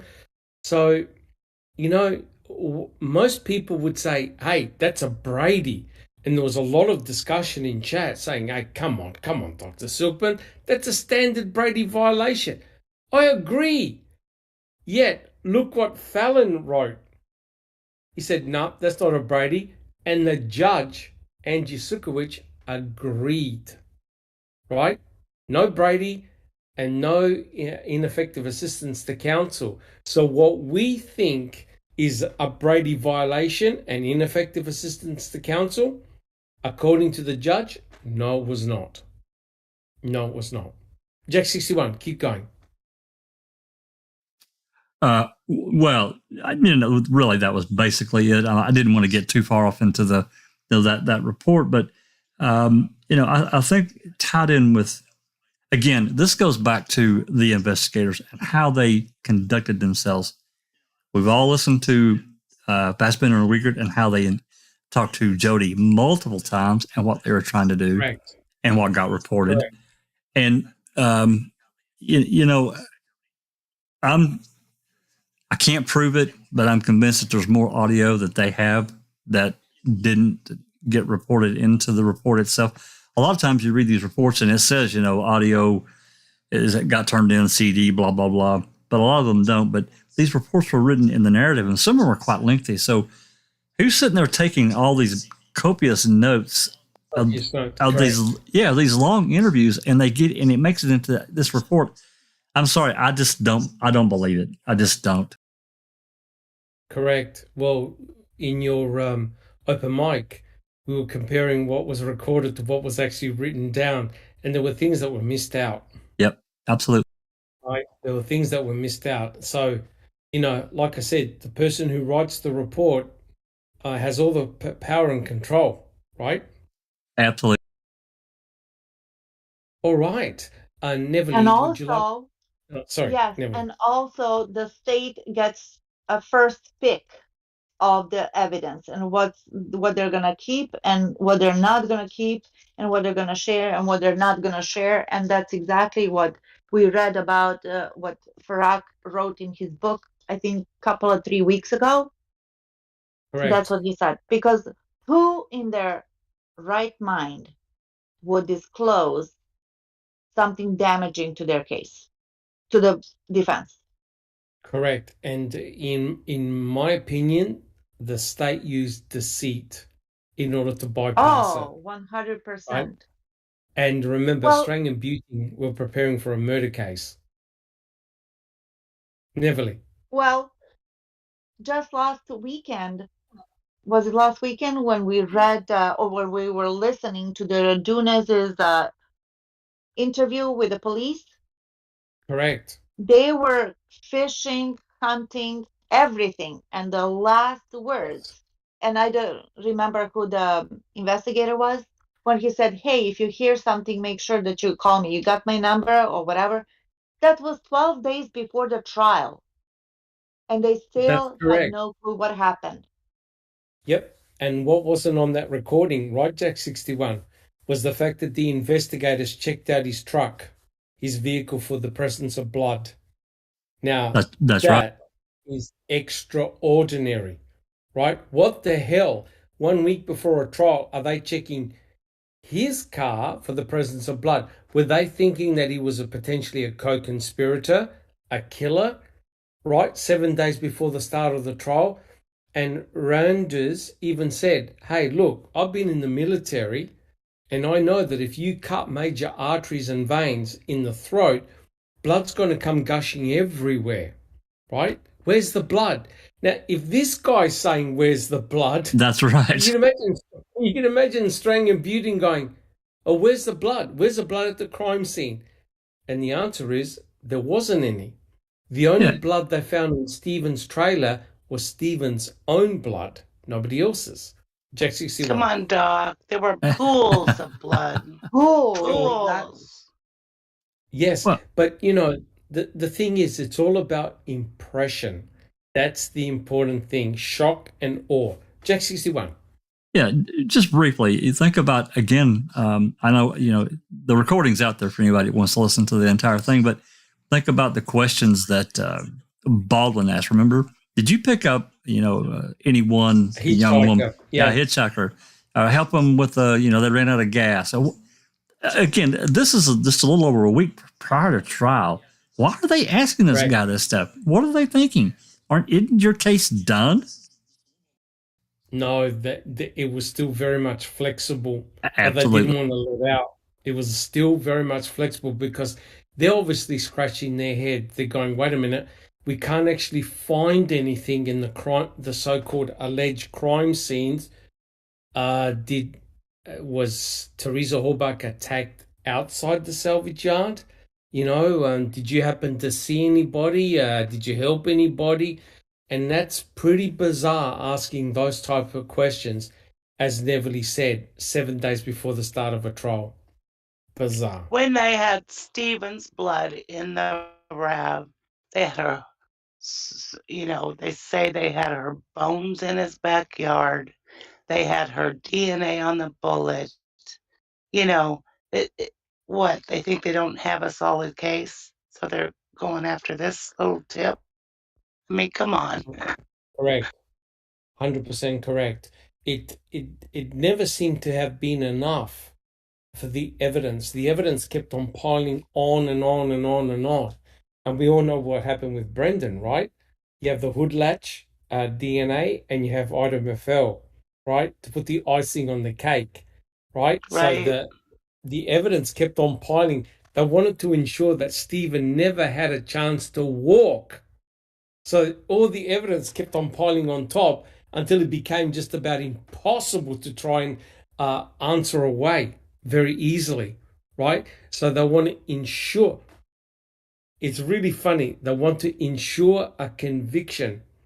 And the funny thing is, David Cofford said exactly the same thing in the documentary, right? About those two Nebraska, the couple that was killed in Nebraska by the two teenagers from Wisconsin, right? They needed to obtain a conviction. And the only way they're going to ensure a conviction is through forensic evidence. And that's why David Cofford planted blood inside a car in which the victim never was. Right? The miracle man. The miracle man, correct. 100% correct. Susan. I just think that interview with Richard Mueller that the HOD did, what's his name? Hodnot. Is just so telling about this entire case. Because, he didn't believe the state story at all. He thought that Dean and Jerry did such a better job. And, he said there was intimidation to the jurors. And I believe that 100%. I do too. So even though they came up with all this bullshit story, it didn't work. The only thing that worked for them was to intimidate those jurors into changing their verdict. That's correct. Absolutely. And even in Kratz's closing argument, you remember how many times he said, these cops, your cops, and you have to accept, if you accept in them planting evidence, you have to accept in them killing Teresa Horbach. And you know what's really funny? if you watch Low Country, you may come up to the conclusion that yeah, maybe they did, because I'm telling you, desperate people do desperate things. And I saw a Yep. case yesterday. I put it in on Discord, in which a husband had hired 2 hitmen to kill his wife to collect insurance money, and she was a highly successful doctor, right? And like, they used a hammer to kill her. And you would not believe how psychopathic the husband was, coming up with all these tears, etc., etc. And there was evidence of them planning, discussing the murder, right? And you're thinking, there's no way someone would do something like that. And lo and behold, boom. 2 children, is meant to be a loving father, and he plotted to have his wife murdered by 2 hitmen. It just happens every day in this damn Unfortunately, country. yes. I swear, I see a story every day like that. It's unreal. Correct. It's unreal. And And I agree with you. and lots of times, law enforcement kill people. It's not uncommon. It happens. They kill their wives. It happens. No, but the argument by a lot of the guilters, come on, are you trying to tell me law enforcement would kill Teresa Halbach? I'm telling you now, some of the cases that I've seen, you have to start scratching your head and saying, Jesus, if they had an opportunity to nail Stephen, they would, right? And it's like, I'm not saying that that's what happened, but please, guys, do not discount it. It happens, right, Susan? It happens. Right. And I never have discounted that. And I think it's the easiest answer to this whole case. It's the simplest. They had the biggest motive, period. It's a targeted hit. So what the husband did in this case, he had the perfect alibi. He was 1,000 miles away, right? And he got a friend, the next door neighbor, to check up on his wife because she wasn't responding to the telephone. So he had set himself up a perfect alibi, unbeknownst to them that there was a whistleblower. There was a whistleblower who said, I know who did it, right? That's what we need. Who in this case was like in Seattle when this occurred? Well, Jean Couché started to talk. Jean Couché started to, come apart at the seams, so to speak. So you never know. But the murder occurred after. Whether law enforcement knew hitmen. I know it sounds bizarre. I know it sounds stupid, but believe me, the cases that I've seen, my God, there are killers for hire. That's the problem. There are killers for hire. Right, guys? Absolutely. Yeah. Absolutely. Yeah. But Alice. not only that, Doc. I mean, cops, the police can murder people on that as well, because they think, because they're a police officer and they've got the power and everything like that, that they can get away with it, which is a load of crap. I mean, last year, a copper, a police guy here got sent to jail because he murdered a young lassie. She disappeared. She was seen on CCTV, and she wasn't that far from her apartment, and she just disappeared. Nobody had seen her, and it came out that it was this police officer, an actual police, had killed this young lassie. So the police are capable of it. They certainly are. So, I mean, it's speculation on our part about whether the police killed Teresa or not. But it can happen, and it's just the fact that there is still people in this day and age, after we see all the corruption, We hear all the Yeah. corruption. We've seen with our own eyes of police actually planting drugs and things like that on somebody just to get a conviction. But there is still Correct. people out there that abundantly think that the police can do no good, can do bad. You know what I mean? Oh, no, that a police officer wouldn't do that. Just like a police officer wouldn't plant drugs, a police officer wouldn't do that. Well, a police officer could commit fucking murder. You know what I mean? Well, It's the thing that is disturbing, and I know I've said it before and we've discussed it, the way Teresa Horbach was shot in the skull twice, that's an execution style hit. Guys, would you agree? Yes. Yeah.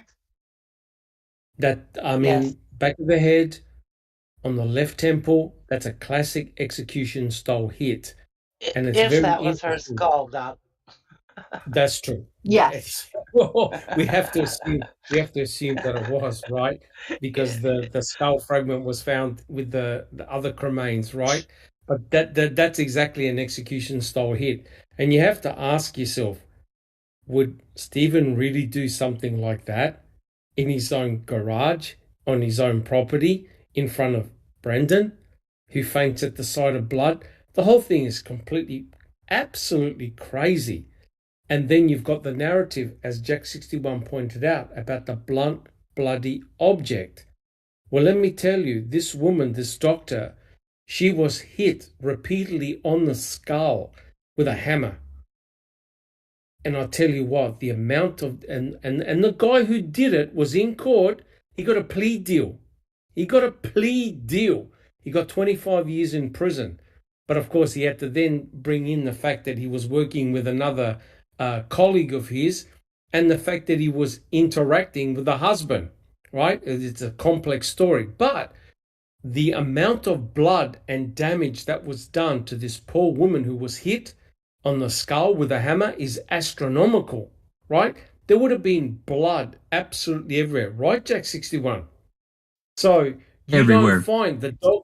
Texas The dogs never found. Texas Chainsaw Massacre. Yeah, the dogs never found a pool of blood anywhere on the Avery salvage yard, right? Contrary to what people say, they never found any blood between the trailer and the garage, right? And allegedly, she had her throat cut, stabbed in the stomach.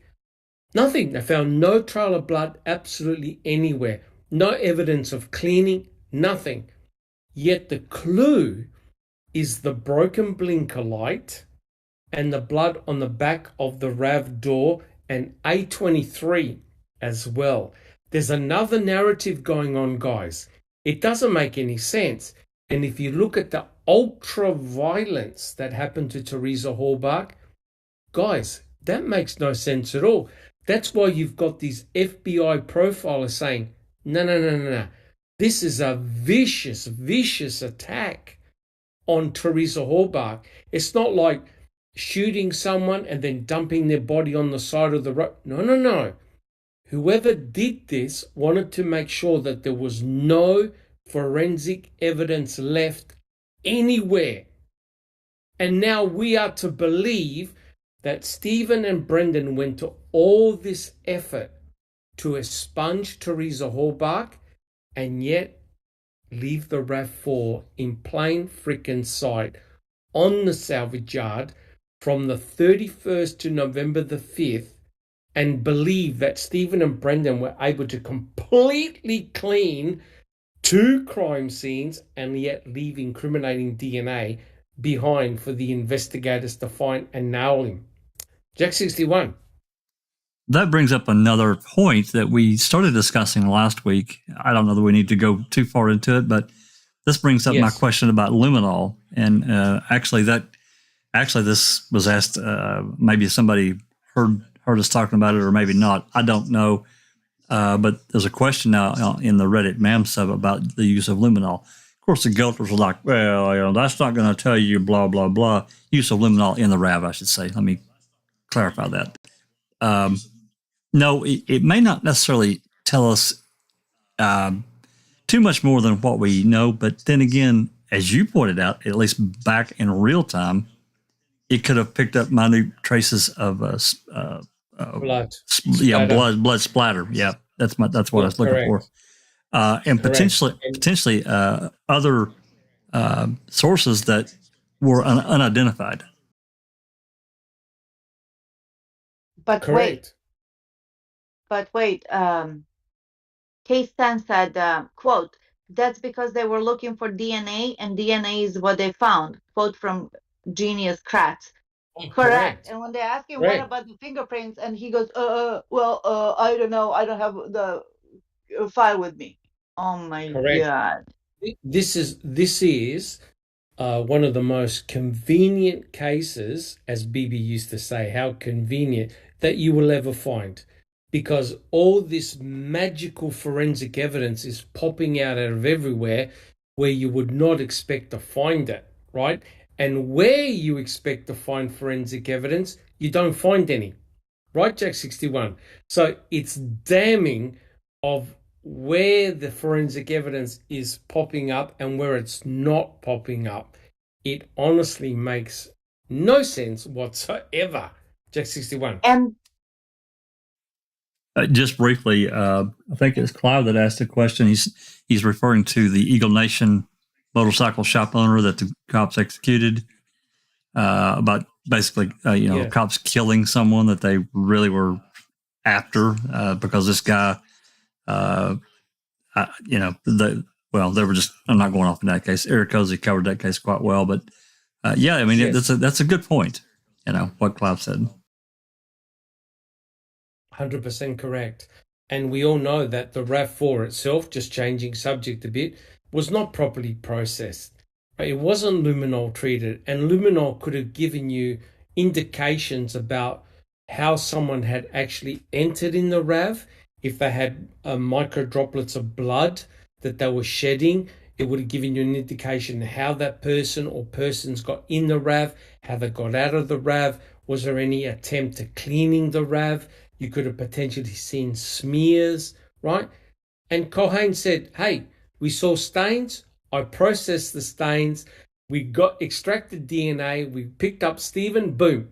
We found Teresa, Stephen's DNA inside the RAV4. That was good enough for us. And that's it. End of party, right? So the RAV4 wasn't processed as thoroughly as it should have. They didn't do it. Neverly, did you have a comment? Yeah, so Stephen and Brendan did all of this, right? And then left the car, as you said, on the salvage yard. And then they went on vacation, which was planned. It's not like they dodged the place. They went to Krivitz, which was planned. So I don't see how any of this makes any sense. Correct. Well, Doc, wouldn't if they had cleaned up, the trailer, the RAV, there would have been signs using luminol, and the garage. There would have been signs using luminol showing cleaning. Correct. 100% correct.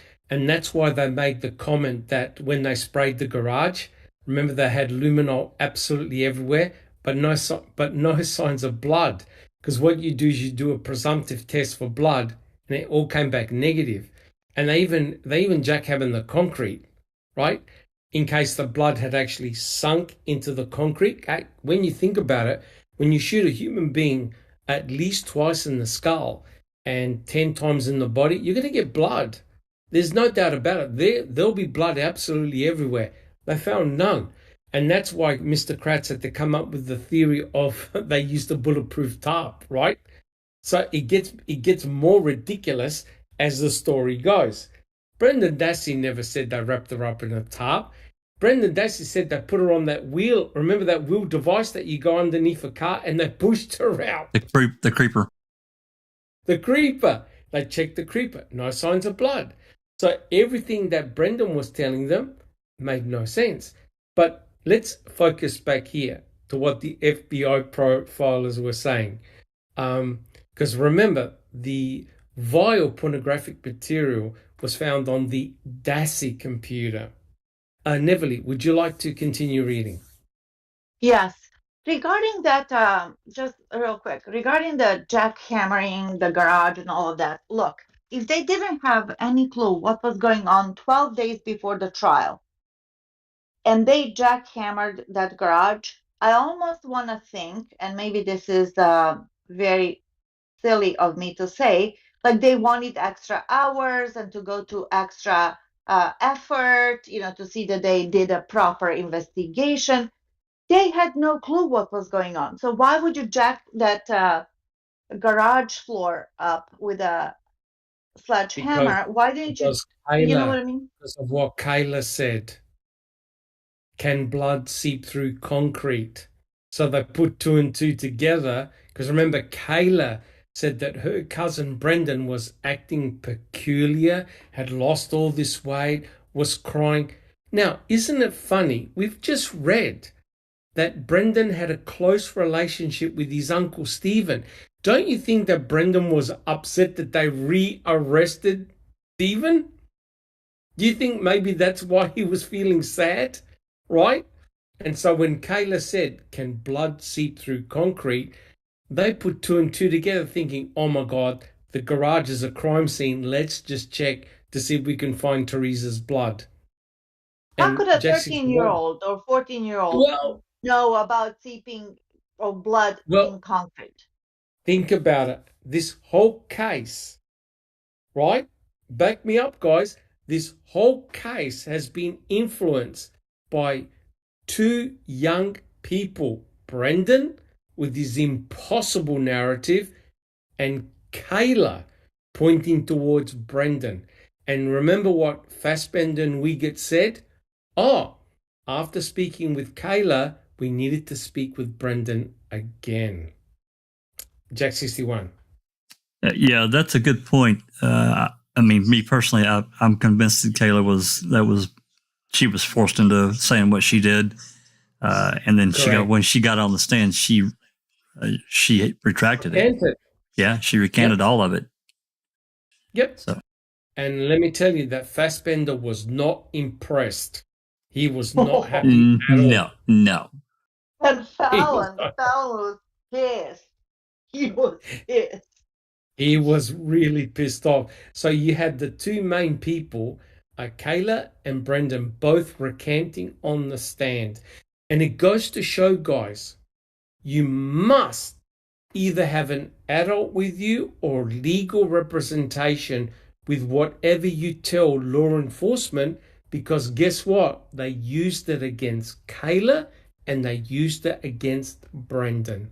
And it had devastating consequences, right? It's as simple as that. Yoga for the did this come from Candy? What Kayla said? I'm absolutely convinced it did. I'm absolutely convinced. Yeah, because this leads into another, and I hate to keep going off our subject, but it is related. And that's what they did to Marie. So the whole thing with Marie was investigated months and months prior to the Halbach investigation, right? But then what happened? Yeah. What happened right after Stephen was arrested on the 15th? Within 2 or 3 days, I don't remember if it was the 17th or somewhere around the 17th or the 20th of November, Pagel sends Wendy Baldwin after Marie. Yes. And that continued on into 2006, where she finally got so frustrated with Marie because she wouldn't flip. She finally threatened her with a John Doe suit, a John Doe hearing. You're going to get subpoenaed. You're going to have to testify and blah, blah, blah. And in my opinion, Marie just finally said, fuck it. What do you want me to say? Whatever. I'll do whatever you want, because she was afraid. Correct. But we know, Jack 61, we don't want to hijack this discussion. No. The guilters hang on to the relationship between Stephen and Marie. Yes. And there was a bone of contention with Jody, and Jody was mega, mega pissed. And that interesting how they kept on talking about Marie and also with Debbie, and they were trying to razz Jody up. Well, and that's another point too. If this truly happened after she allegedly made these statements, why wasn't Stephen also charged with that? And they can't. I mean, if this had happened, even a few months prior to the Halbach incident, you might have a point to saying, well, whatever. But this went well into the Halbach investigation up into 2006. So why didn't they charge Stephen if they really thought this happened? Number one thing, they had those letters, right? Or Stephen had those love letters. So go ahead. Correct. Well, it's just like when they added all those additional charges to Stephen once Brendan gave his so-called coerced confession, right? And they dropped them. They dropped those charges. That's right. Because the number one priority, and Dean Strang said it, we can defeat this charge, that charge, this charge. But if we can't overturn murder 101, homicide, yes, Stephen's in prison for life. That's right. And that's all they betted on. That's what they hedged their bet on. Remember, Mr. Kratz wanted to bring all the past history of Stephen, everything he did, to bring it into court, to show, look how nefarious of a character Stephen is. The judge tossed it all out. So you can see what they were doing from the beginning, that Stephen was a sexual predator. That's what they were banking on. And they were quoting all these examples. And what's really ironical and a form of karma, the fingers are now pointing at Mr. Kratz saying, well, what did you do to all those domestic violence victims? And then Mr. Kratz turns around and says, it's got nothing to do with the prosecution of Stephen. Yeah. Right? And, pot calling the kettle black, right? So in one instance, it's highly relevant. But when it came to him, it completely irrelevant. Okay, yeah, technically speaking, yes. But the question is, when did Mr. Kratz become an addict to sex, to drugs, to his narcissistic personality? Did it affect him during the trial? That's the critical question. So here's the problem now, and we'll continue reading. We've got a ton of all this pornographic material on the computer. What does it mean? What's the significance? Neverly, would you like to continue reading? Sure. During Avery's trial, Tadich made sure that he helped the prosecution nail Avery. I saw a big fire, he testified. It was a big fire. It was bigger than normal. They were almost as tall as the garage. 8 feet, 10 feet, I don't know, 10 feet maybe. 10 feet tall the flames were. Poetic, tall, 10 feet tall the flames were. Like Shakespeare, right?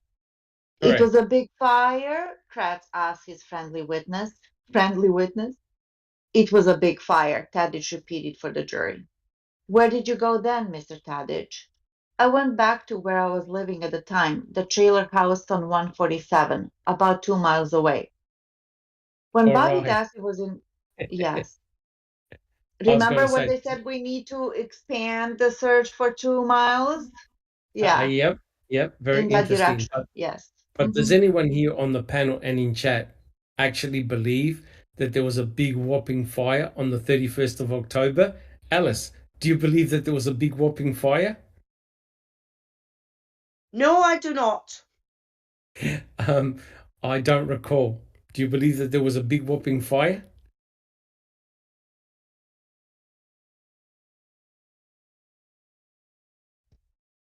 No, I don't. Susan, big whopping fire? No. Jack 61? Not a chance in hell, Doc. Yep, interesting. And Neverly, big whopping fire?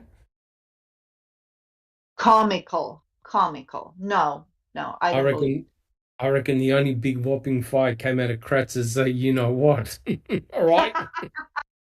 Correct. Yeah. But why would, a rhetorical question, why would Mr. Tadich keep on saying that every time he did an interview, and Jack 61 will back me up on this, the fire got bigger and bigger and bigger? Jack 61. Well, that day started out with not a mention of a fire to a big whopping fire from November 10th, 2005 until whatever day he testified there in February, early March. No fire to a big, Correct. gigantic fire, the most memorable thing of the day. So that tells me, I really think he was compromised in some capacity. I don't know how, but that's what it tells me. But guys, don't you see that this is a classic strategy, right? It's like when your mum comes home and you and your brother or sister, you've broken something in the house that's precious to your mother, and your mum comes in and says, "Right, who broke this?" And what do you normally do? You point the finger at your sibling. Yeah. Correct? He did it. He did. She did. So, do you think that this was a diversionary tactic by Mr. Tadish to say, "Hey, don't look at me. I got nothing to do with this"? He had a big, great, whopping fight. Now, why would Scott even care about a fire in Avery's burn pit? Why would he even look at it and take note of the size of what it was? Guys, tell me. Deck 61. Well, to me, he wouldn't. It was suggested, implied by who he was talking with, the investigators, prosecutors. That's what I think. Correct. But don't you think, though, that they actually would have sat down and thought, wait a minute, we found cut, burnt, small cremains. We found no evidence of any organs, no muscle, apart from the small muscle tissue, item B's there. But the majority of the flesh and everything was gone. And they must have been thinking, wait a minute, how on earth did Stephen cremate somebody, convert someone to those tiny small bone fragments? And the answer is heat, lots of it, and for a sustained period of time. So Kratz must have thought, oh shit, he had to have had a great big whopping fire. Otherwise, you're not going to convert someone to bone fragments as they found. So hence, you've now got this legend going on of this great big whopping fire that was as tall as the garage. Guys, what's the problem with fire that tall? What is the main problem with that, guys? Susan.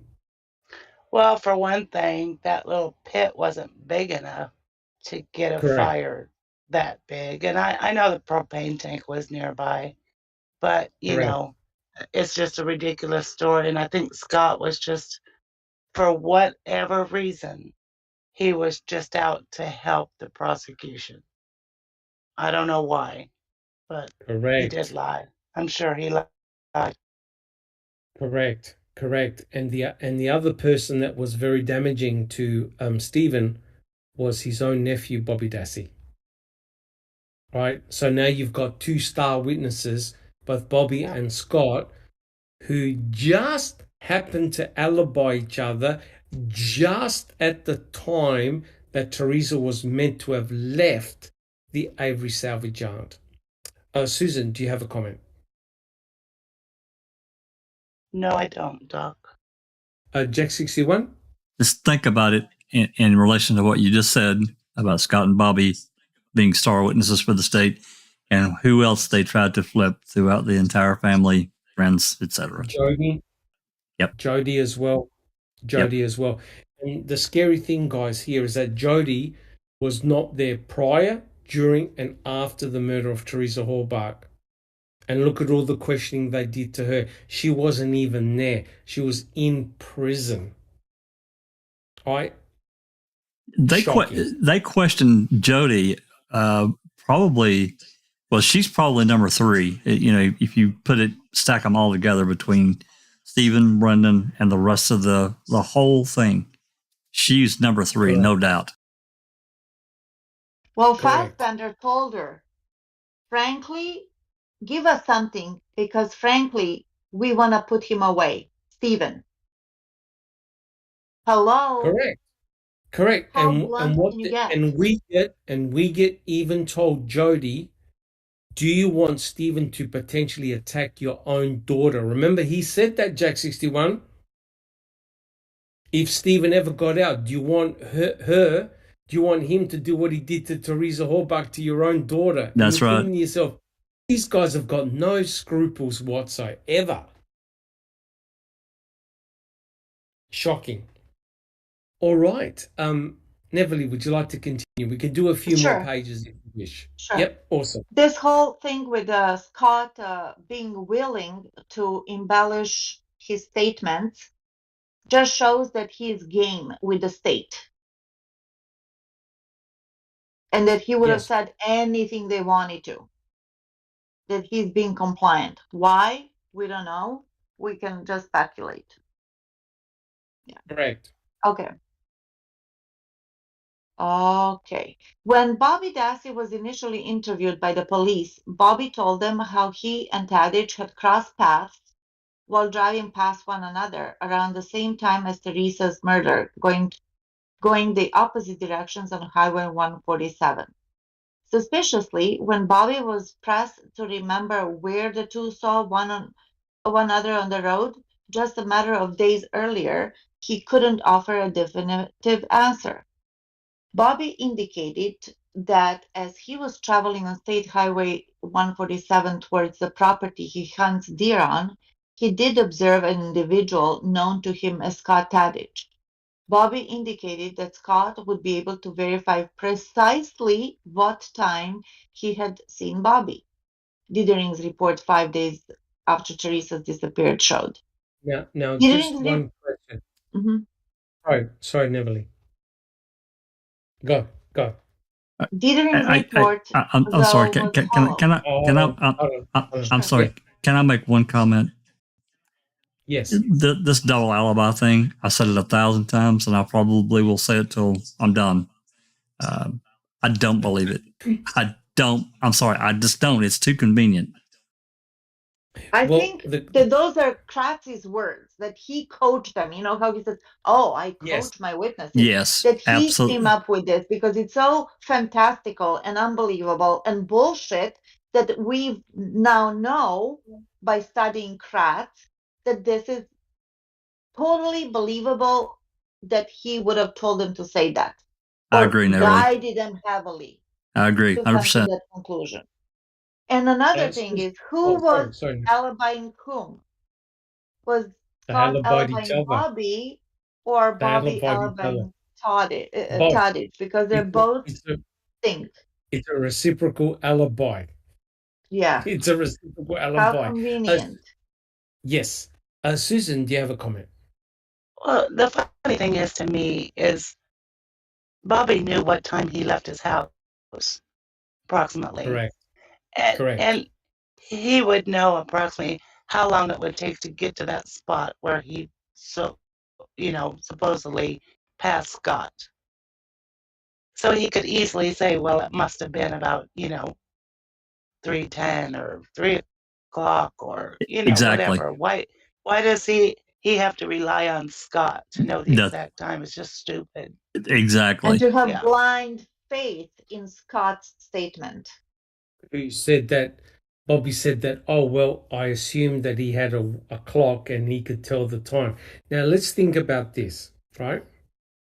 Why do you think either Bobby or Scott would care anything about time if they're both going hunting? I can answer that.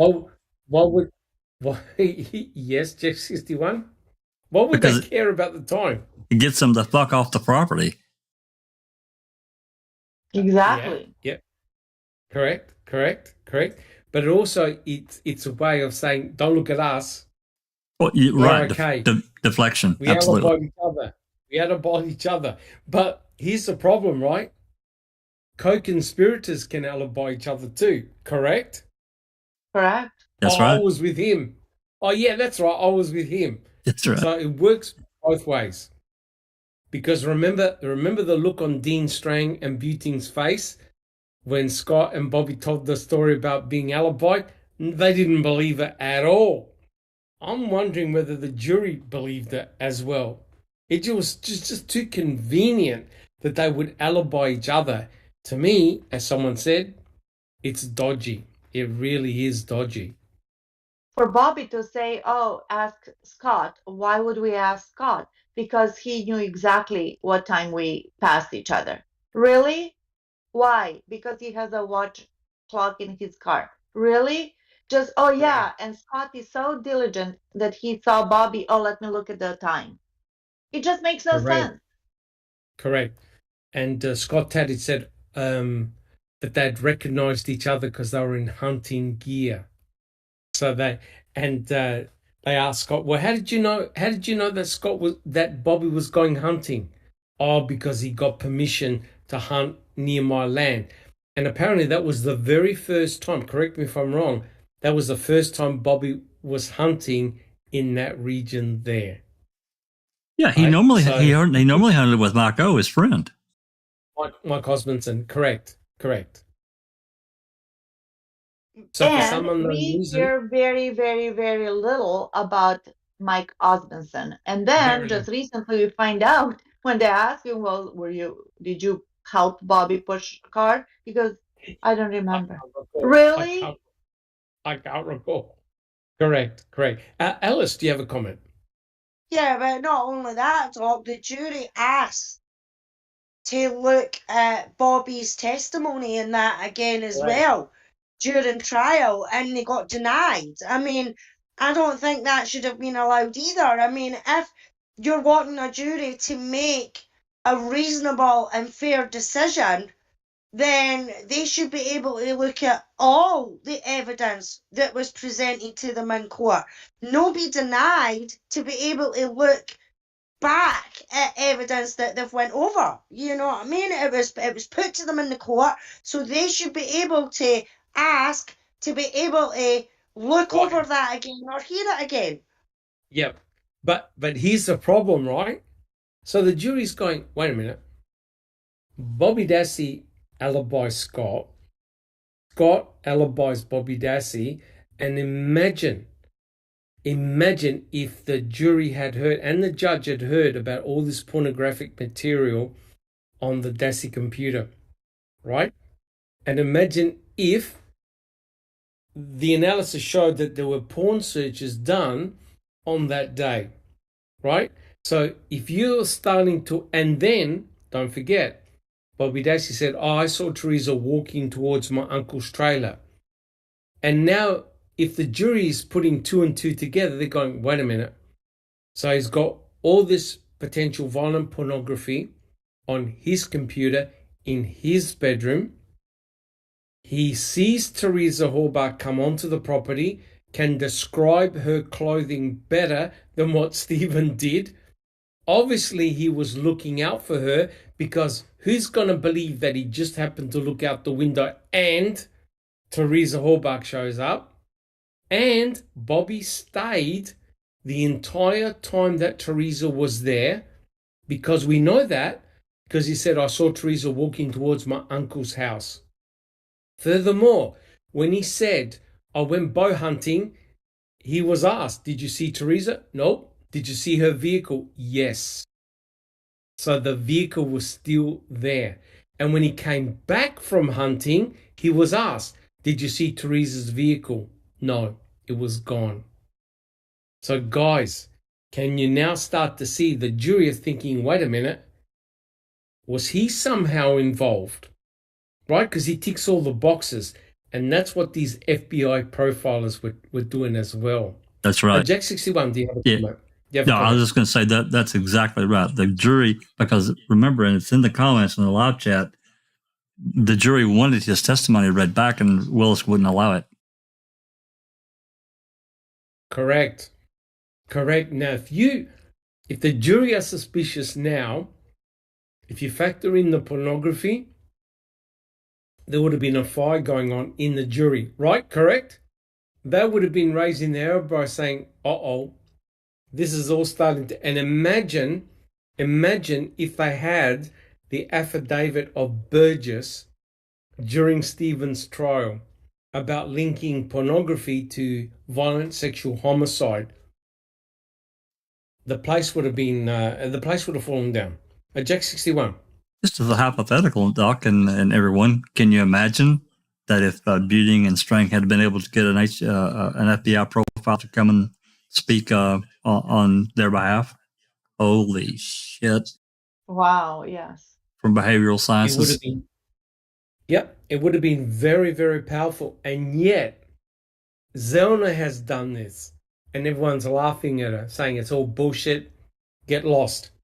Interesting, isn't it? So it goes to show that timing is critical. Would you agree, guys?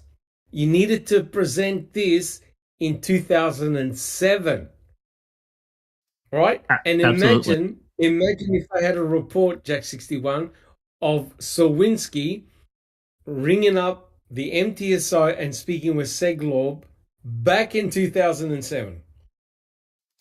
Yeah, that would have set some ears on fire. Absolutely. Correct. All right. Okay, Never one point. continue. Yes. Yep. A dark side of the moon are supermod. She said, Yes. also, Brandon said in an interview, Bobby goes hunting with Mike at 3 p.m. and with Mike's brothers. To which I said, yes. Even Mike's mother said that Bobby and Mike go hunting every day. Every day. Correct.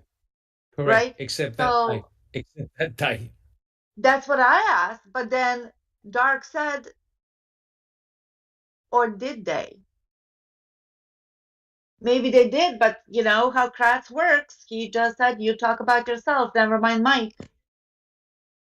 Correct. Well, because Susan.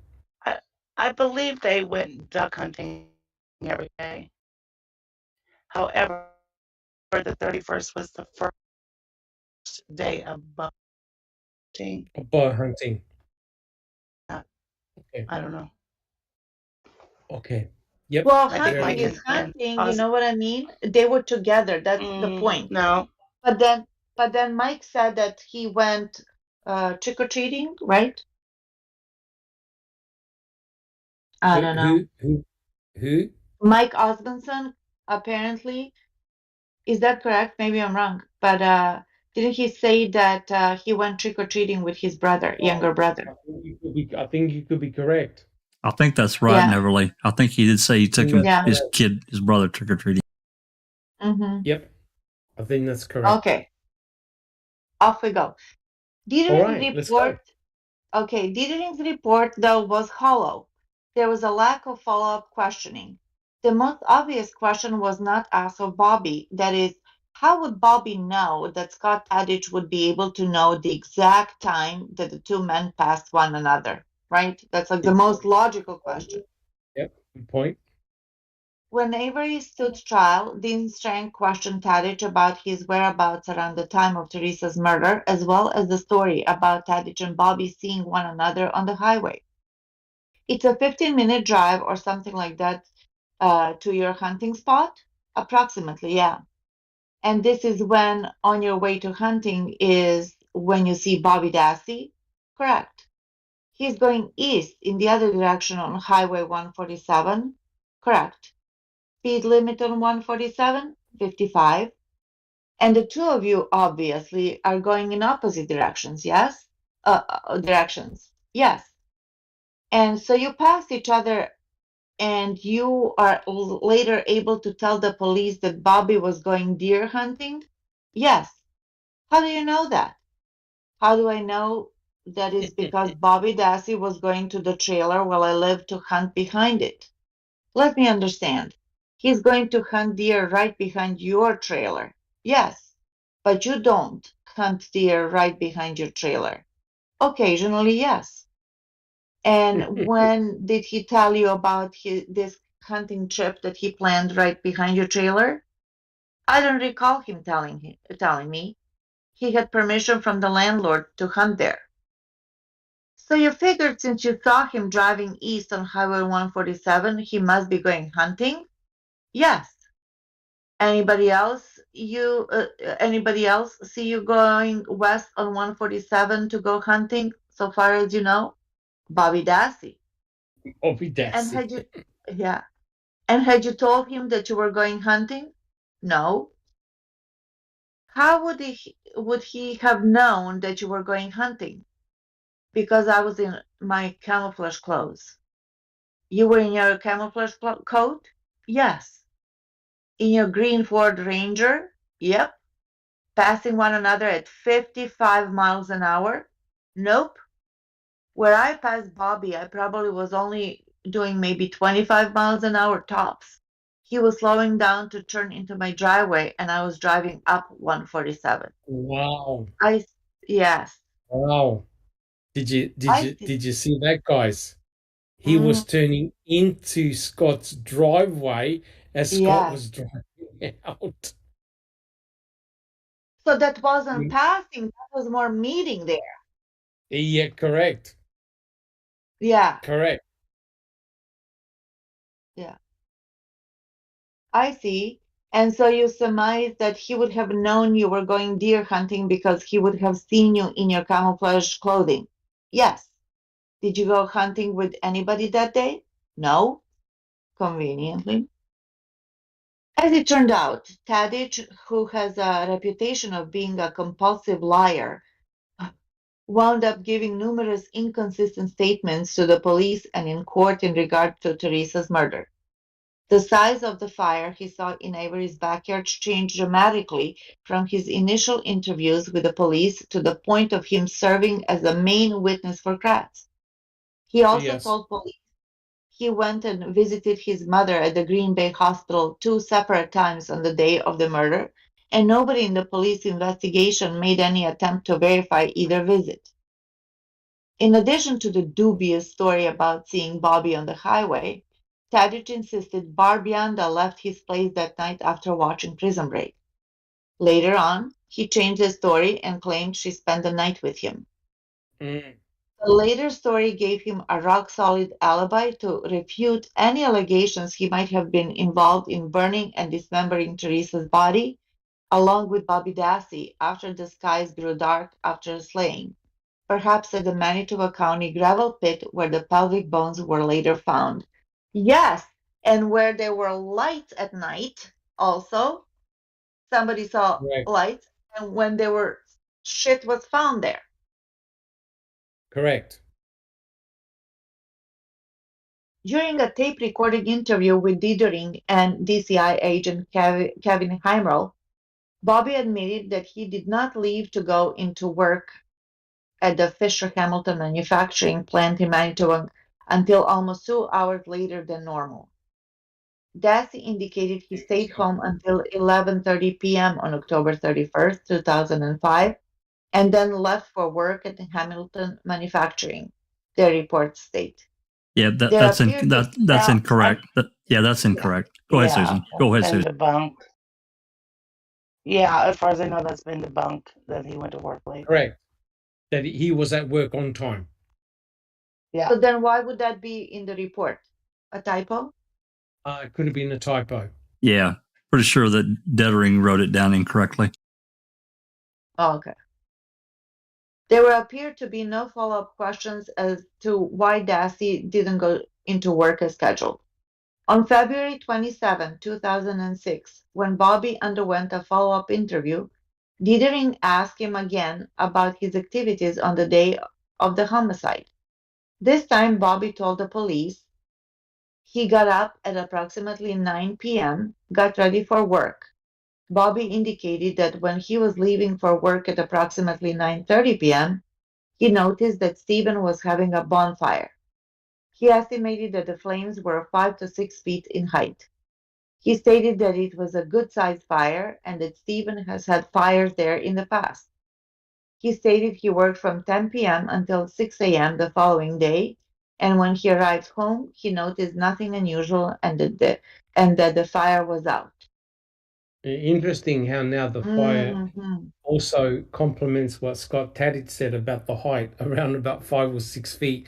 Now, why would Bobby Dassey, who's traveling in the other direction, take any notice of a fire in Stephen Avery's burn pit? Can anyone answer that one? Because that's what the state wanted him to say. Coaching. Yeah. Poaching? You know, Correct. especially because it was quite common for Stephen to burn there. It wasn't like something out of the ordinary. Correct. So yeah. And remember, he did a deal with Josh Redon to burn his brush. So it was no Yeah. big deal that there was a fire there. Yeah. Right? Because he burnt brush. All right. But just to go back a little bit to the driving and, passing each other on 147 and going even 25 miles an hour. I drive 25 miles an hour in the school zone when I go to work. And let me tell you, if I passed a friend, recognize the car, I wouldn't be able to see what they were wearing. Honestly. But not only that, would you look at your clock? No, you wouldn't look at your clock. Ridiculous. Yeah. Right? Case Whereas 10 says, wouldn't he be invisible if he was wearing camouflage? She's laughing. Yeah. correct. Yeah. Guys, the bigger question must be asked, why was that time important? And the answer is because Stephen was raping, torturing, withholding Teresa Halbach against her will at that time. And remember, guys, Ken Kratz asked, or I'm not sure whether it was Ken Kratz or Strang, had asked Bobby Dassey, when you went out bow hunting, did you hear any screaming? Did you hear anyone crying for help? And Bobby said, I heard nothing. Right? So that time of 3 p.m. is crucial. Crucial. And the state knew that, right? Because the state is saying, hey, Teresa came before 3 p.m. and she never left. So it just so happened that Bobby and Scott were able to alibi each other at a time when Teresa was meant to be on Highway 147. Does anyone want to make a comment about that?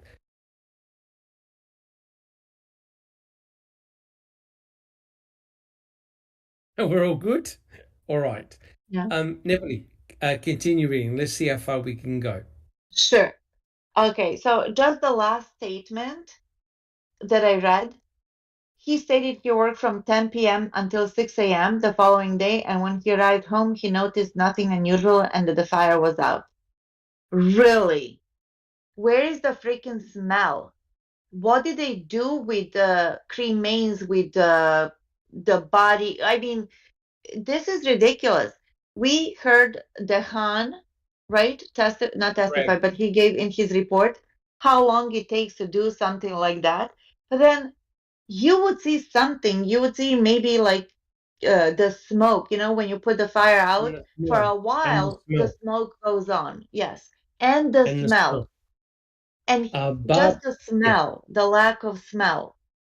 Barbara would be the first one to notice, or even if she wasn't home, the kids would be the first ones to know that. What about the clothing absorbing all the ashes and the smell of and the smell, human your body? hair, everything.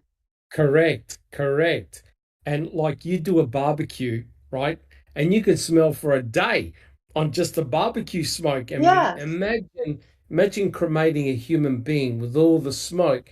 And Barb Tadich used to complain that when Stephen did fires, remember Jack 61, that the fire ash would end up on her house. That's right. Right? And Scott Tadich just said it was a big whopping fire, which meant that there had to be a lot of fuel going on, and there was no ash on Barb's trailer, and she never said a complaint, right? So it made no sense. And plus, don't forget, you got the dog, you got Bear, and his house right next to the fire pit. Susan. Yeah, I think Barb complained about the soot from the tires. Yes. Correct. And they Kratz tried to say use a bunch of tires on that fire. That's correct. Yeah. And that's what Barb never mentioned that. Yeah. The guilt to say, he used X number of tires to get up the fuel load, etc., etc. The problem with that is there was no soot or ash on her property, You can't see it on Stephen Avery's garage. There was no indication of any foul smell. And remember this, Jack 61, when they opened up the cremains from the box, there was no smell of rubber and there was no rubber residue on the bones. Right? That's right. And Doc, wouldn't there be? I mean, to me, from everything that people I've talked to, that smell would have permeated that pit for days. Yes, yes, and also you could imagine Bear Oh, smelling yeah. something like that would have gone completely bananas, and there was no pyrolysis material on the bottom of the burn pit. And we'll talk about it later, but the problem with the burn pit, it was small, it was open, and there wasn't enough fuel or time. And Stephen spoke to Jody twice for 15 minutes. And everyone knows if you don't tend to fire, it could potentially burn out. That's not a good sign if you're trying to cremate someone. Could you imagine if Scott or Barb walked over to the burn pit? Hi, Steve, how things coming along? Oh, don't bother me now. I'm busy. Come on, guys. Yeah, The whole thing is crazy. I got a body in here. I'm tending to. Leave me alone, guys. Come on. Not now. Not now. Not now. Not now. Yeah. Correct. Yeah. And another thing is, and correct me if I'm wrong, when in colder weather, and that day on the 31st, it was kind of coldish, right? Because it's end of October in Wisconsin. So fire, even cigarette smoke, smells more opulent than, let's say, during the nicer days for some reason. Correct me if I'm wrong. Potentially, if you've got downdraft of wind, it can keep the smoke localized and pungent, right? And here's a good question, right? What happens if it was going to rain that night? Did Stephen pick a bad night to burn a body because of potential rain? Because remember what happened? I'm sure that he would have pulled out a tent or something to go along. It comes in a kit with a bulletproof tarp. With the bulletproof tarp, correct. Jack 61, did you have a comment? No, I was just going to agree with you about the rain. Yeah, I mean, come on. Yep, correct. You can imagine having a half-burnt human body. How the hell were you going to explain that? Oh, Stephen, what's that photographer doing in your burnt? Oh, it was an accident. She tripped and fell on the fire. Don't laugh, because that's exactly what Fassbender and Wiegert said to Stephen. Remember? Maybe it was an accident. Maybe she tripped and fell on her head. You're right. They That's said right. that to him. They did. They said that to him. Right? They said to him, Stephen, we would understand if it was an accident. Yeah, you would understand my behind. Yeah, or you a cold-blooded killer. And he says, I didn't do anything. So you're a cold-blooded killer. Susan. Well, Stephen. Yeah, that's just the typical what's it called? Read technique. Read technique. Correct. With everybody. The read technique. Yeah. Correct. Yeah. Correct. And in regards to your question, what if there was a rain? You know, Dr. Silkman, that according to Miss Ann Burgess, he's a organized killer, so he would have checked the weather for that day, and he would know how to proceed. 100% correct. He is clever like that. Correct. And that means on the same criteria, Fassbender can't be an organized detective, right? Or investigator, because he took the freaking tarp off and it downpoured. Yeah. You know, it was probably when Steve and Brendan took a break and had a Coke in between, you know. A soda. Deciding what they were going to do to Teresa Hallbach. They turned the weather on. They turned the weather on the TV and watched. Yeah, remember when all this raping and torturing went on? They said to Brendan, "Oh, what did you do? What did you do?" "Oh, we sat down in the sofa and he gave me a soda." And then we decided what to do with Teresa Hallbach. And you think to yourself, you have got to be joking. Maybe they call the Weather Bureau. You know, crazy. All right, guys. Oh my Shall God. we continue? Shall Yeah, we and continue just one reading? more thing. Remember how Krat, how could we forget? During the press conference, he went on and on, blah, blah, blah, blah, blah, blah. You know, what did they do to Teresa? How they tortured her, you know, raped her, cut her stomach, cut her throat, but she didn't die, right? And Yeah. then during the trial, at one point, they were questioning that, like, well, where is the fucking blood? You know, if they cut the throat. And Fallon goes, oh no, it was just a nick to the skin. Well, which one is it? Unbelievable. Right? Remember that? I got a Yeah. quote, Kratz. But she still didn't die. Oh no. That Yay for scared me. Susan. That bloody scared me, that one.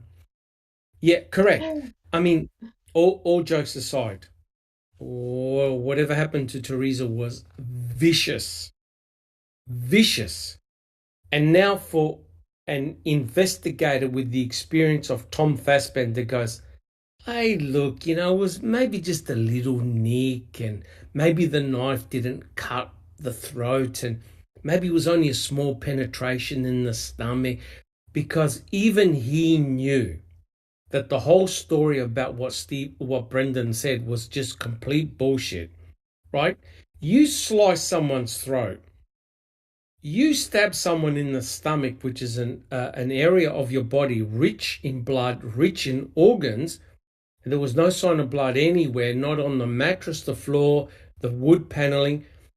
You have to question whether the narrative is real or complete fantasy and made up. Neverly, Continue. continue, yeah. In the late 2017, Greg McCrary filed a second affidavit with Wisconsin's criminal justice system in reference to Bobby Dassey. The fact that Bobby Dassey became the key witness for the prosecution and that his testimony placed Teresa Halbach on the property, quote, walking over to Stephen's trailer, unquote, after she completed her assignment, interjected him into the prosecution in a way that should have raised the suspicions of reasonably trained detectives if that testimony is untrue. Based upon the affidavit of Brian Dassey, it appears that Bobby Dassey's testimony was untrue. In my opinion, a prudent investigator would have considered Bobby Dassey a suspect and would have investigated him as such. There is no evidence that authorities ever investigated, much less eliminated, him as a suspect or investigated the discrepancies in his trial testimony. Correct. McCrary also offered the same sentiments regarding Tadic, who had a lengthy history of abusing women, and he was at the center of the controversial letter that arrived at the Green Bay post office, the infamous Sikiki letter. The letter made reference to a body being burned up at 3 a.m.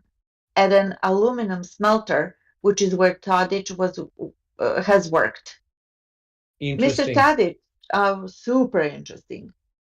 Mr. Tadic worked the third shift at the Wisconsin aluminum foundry. The note, which was never thoroughly investigated by law enforcement, is potentially of great evidentiary value because the note was sent on November 9, 2005, and it was not disclosed to the public until November 11, 2005, that Ms. Halbach had already been burned on the Avery burn pit, Zellner said. But that's not all. But wait, that's not all. There's more. Mr. Tadic's nickname at work was Skinny, and according to the current employee, many of the shift workers are not totally literate. It is a reasonable inference that a semi-literate employee might have misspelled the word skinny in the note. At no point during Teresa's murder probe did anybody in Wisconsin law enforcement attempt to get the fingerprints or DNA samples from Tadic to compare with the evidence in the case, including the 8 fingerprints that were recovered from the RAV4 that did not belong to Avery, Brendan Dassey, or Bobby Dassey, among others in the family. At a minimum, Yeah. At a minimum, Mr. Tadic should have been asked to provide his DNA and fingerprints so that they could be compared to crime scene evidence, Zellner said. Mr. Even to Tadic's eliminate. yes.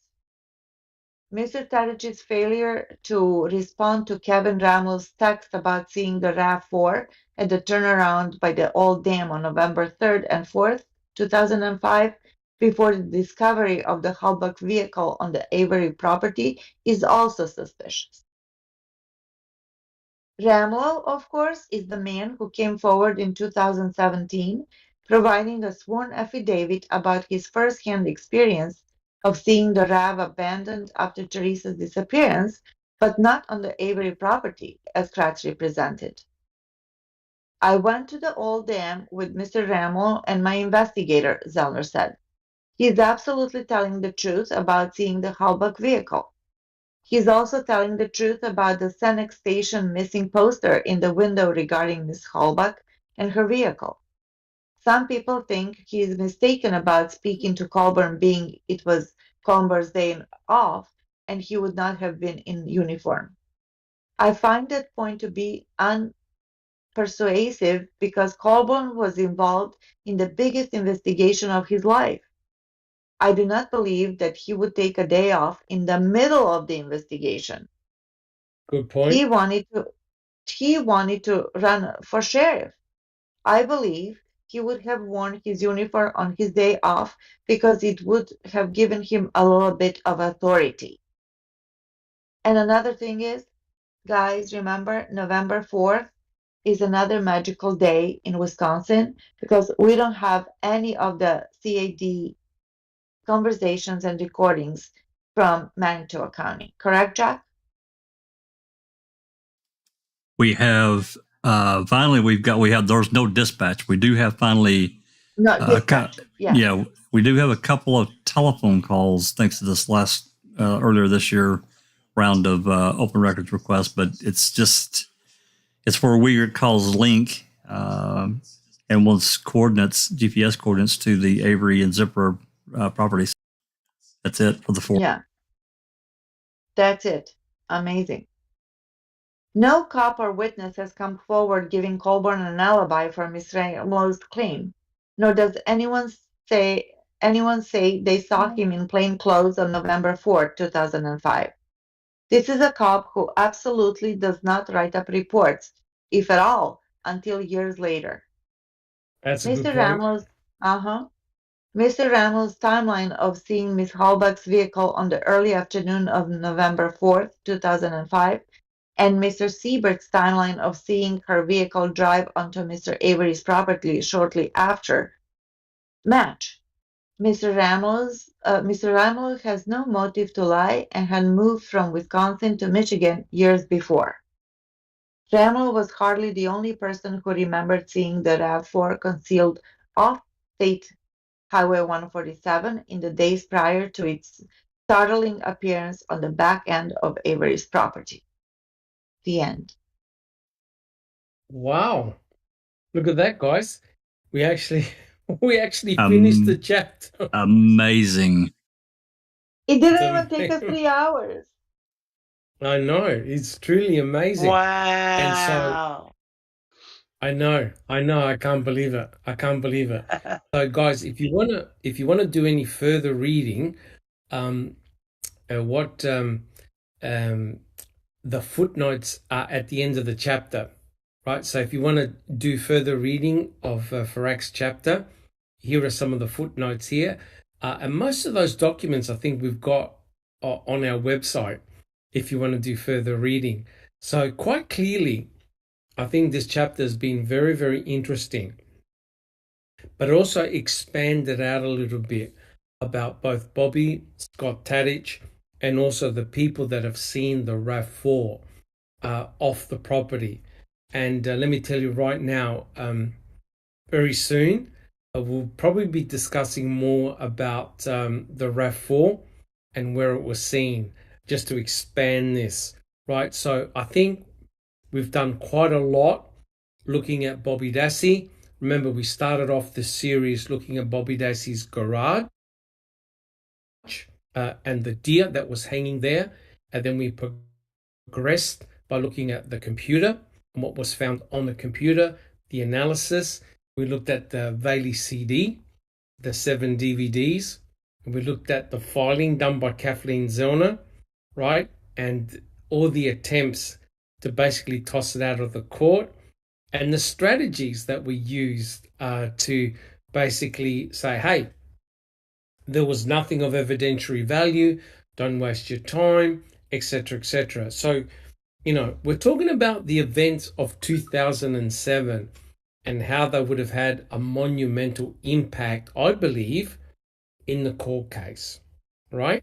So we'll probably change tact a little bit, and we may start towards the beginning and have a look at where this RAV was seen, etc., etc. So be tuned for the oncoming reading with the crew. They're going to be very, very interesting. Don't worry, we'll cover most of the book. But again, guys, if there's something that you want us to read or etc., etc., let us know. And remember, guys, I bought the book co-written with Burgess. We're going to play a very interesting game. And one of the chapters, right, Neverly, is whether a serial killer, serial sexual offender, is either an organized or a disorganized killer. Correct. And we'll get the chapter read out, and then we're going to play a game and determine what type of killer Stephen and Brendan Dassey are if they were the real murderers. So it'd be very interesting what these FBI profilers came up with. But look, guys, that's the end of the chapter. Again, guys, thank you so much for your constant support. And if you've enjoyed what we've done, please subscribe and leave your DNA on the thumbs up button. But as traditional, we'll just quickly go around the panel. Let us know how you're coming along and how things are coming along. Neverly, you want to go first? Actually, yes. Thank you. Jack, Yeah. K-Stan says, can you guys put the pic of Ken back up? Andy wants to see it again.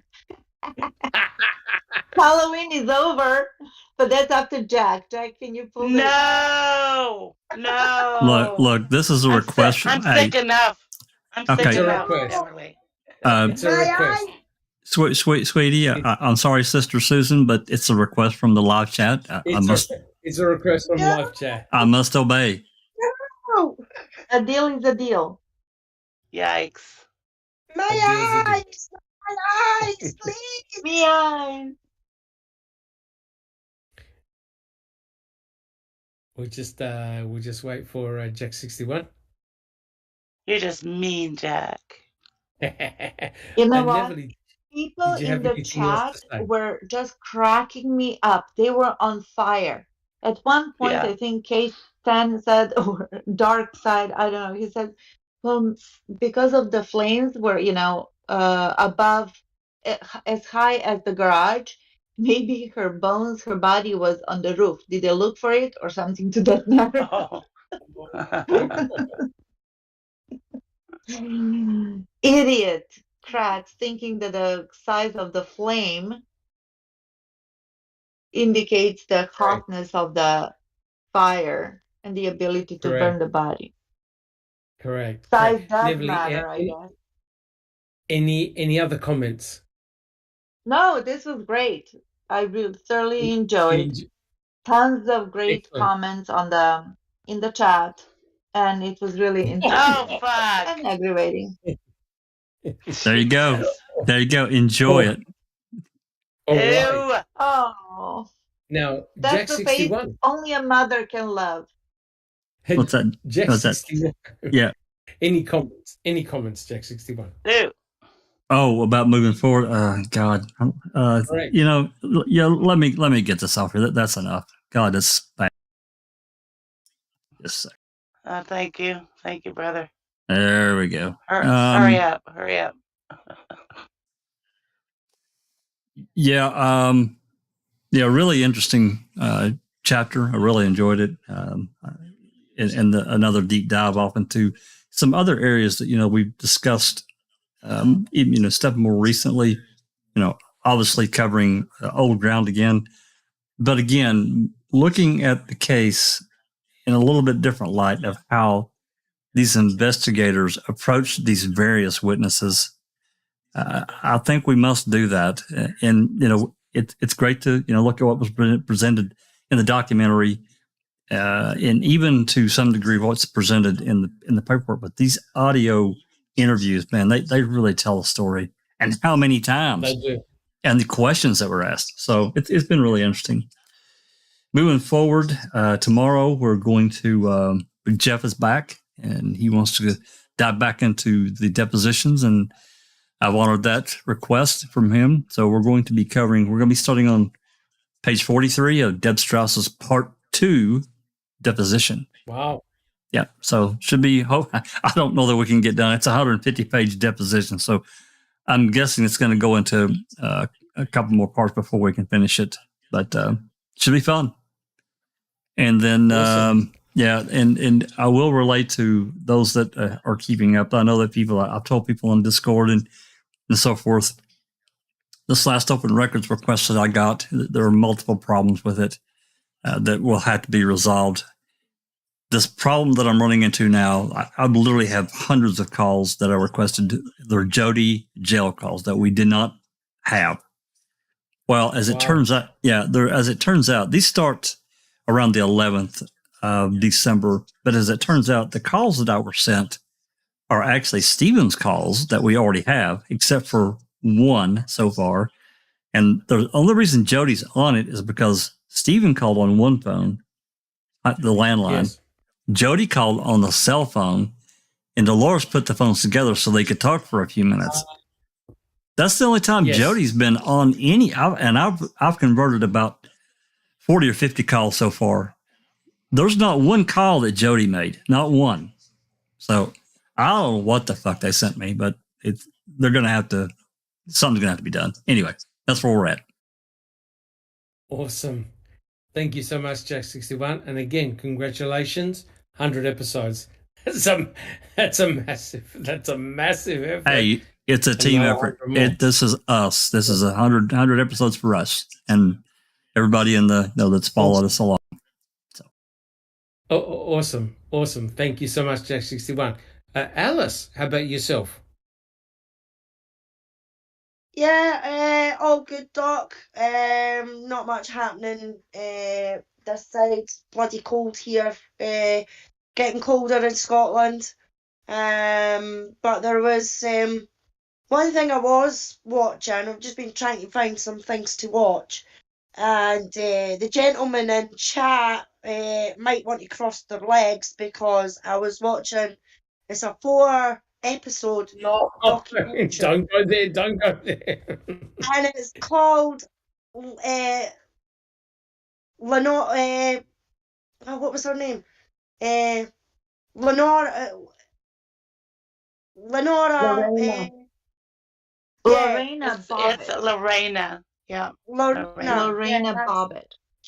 Yeah, Lorena. And it was something that happened in 1993. And she she cut off his willy. She cut off her man's willy. And it was just unbelievable watching it. He was really abusive to her. She didn't get jail time for it, but she did get put into a psychiatric unit. I haven't quite finished it yet. I'm on the last episode, but holy moly, the two of them were on trial, and his trial was first, and they were going for it was something to do with being abusive in a marital relationship, and he got off with it. And then her trial came, and my God, she doesn't remember doing it that much, so that she's in the car, she's got the knife in one hand, she's got his willy in the other, and she just throws it out the window. Now I completely and utterly laughed my head off laughed my head off Dad, when you know what? she just opened the window and flung it out the window, Just and that chuck. these cops were in waist-high grass, trying to find this Willie. And not one of them wanted to pick it up or touch it. So the cop who found it just stood beside it and went, "It's here." Well, what did Jack 61 and I call the episode? Free Willy? What more can Yeah. you say? Just chucked her out. Just chucked her out the window. Yeah, just chucked her out the window. The chart says Kingston says she should date Kratz. Oh my God. Yeah, but she needs something to cut off first, right? There we go. Now, Alice, we're not going to ask you to do a podcast on that series, right, Alice? We're not going to ask you to do a podcast. No, but it's maybe somebody with the same sense of humour that I've got might want to, have a wee look at it. A wee look. A wee look. Aye. And I mean, it's not that, Doc. I mean, it was like precision cut. I mean, it was clean cut right off. Give her a job in the surgery. Neville, are you looking for any surgeons? Hey, Johnson. Yeah, I know. Well, isn't it true that he actually got an upgrade on his 11th finger? Did he? I think. Yeah, he was bragging about the size. No, I don't know if I don't think no, because they sewed it back on. Yeah. They put it on ice. And they sewed it back on. Alice, you're having too much fun on this. I'm getting concerned. Jack, we need to talk. We do. To prove that it was all still in working order and everything like that, he went into the porn industry. It's like, oh my God. Doc, we need to call Brother Yoris too. He's got to be in on this meeting. We need fucking help here. So correct, for the ladies out there that want a laugh, check that out because it was quite funny. Well, so Alice, where does it? Alice, where did you find that? It's on Amazon Prime. It's on Amazon Prime. Okay. Oh my God. All right. Thank you very much, Alice. I don't recall. Do you have anything to add? Oh, just I'm looking forward to going over the new Coburn case documents. I'm excited to see what's in there. Awesome. Awesome. Yeah, I didn't mention that. I mentioned it earlier, but yeah, there are, let's see, 30. I don't even know how many pages. It's a lot though that Cherie got for us. She's amazing. Fantastic. She's, but because she sees this stuff gets filed on paper. Boom, she grabs it. Boom, she grabs it, and it's crazy. Anyway, yeah, I want to get to those two. Unbelievable. Thank you so much. I don't recall. And again, thank you so much for getting access to those documents. That's fantastic. Awesome. Susan, how about yourself? Yeah, I'll give you all a few interesting tidbits that I found in reading those new documents. The first thing was that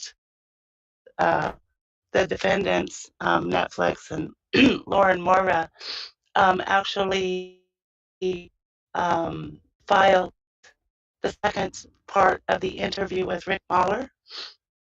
Oh, yes. In their case, where he's describing how he felt about Andy while he was on the stand. His impression of Coburn. Yeah. And then further on in the document, you will see all of the emails between Paul Capaldi and Sergeant Herman. The sergeant, yes. whatever he is. The one that he sent. Yes. There is also references to YouTube videos by New Scott, Millbilly, Checking Convictions, and Paul Capaldi. That is, Andy's showing all the bad stuff put out about him, and I think most of those were the titles that had something bad to say about Colburn. So there's a lot of interesting stuff in there. So I recommend y'all go and Reddit stuff too. Isn't there Reddit references too? there are some Reddit post references. Oh, yeah. A lot of social media stuff in there. I'm telling you, this is all Foul going to play come did to a not get mentioned, I might say, head. which is a good thing. I'm going to say. Yeah. I think so. Yeah. All jokes aside, I think we tried to have a balanced approach. We don't grind an agenda. We tell it as it is. We'll open up to new ideas. So we'll see. We'll see how things go. Awesome. I think we try to be reasonable, just to add a little bit to that. I really do. I believe so. We've got a really good supporter base now. And if they weren't happy, they wouldn't stay with us. And we do respond to feedback and things like that. And we try and be as balanced as possible. So we're trying our very best. Well, look, guys, thank you so much. Susan, did you have another comment? No, I think that's it. Thanks, Doc. Okay. So again, guys, I'd like to thank Neverly again for excellent reading. I'm looking forward to researching a few more chapters down the line and getting the next podcast out. So again, thank you so much, Neverly, for your excellent reading. I'd like to thank all my panel members, for their excellent wisdom and insight. And of course, guys, every one of you guys on chat. Thank you so much for your comment and enthusiasm. And guys, we can't wait to see you all next week. And please join Jack61 and the team for tomorrow's open mic. Awesome. Thank you so much. Take care. And with that, this has been a Foul Play production.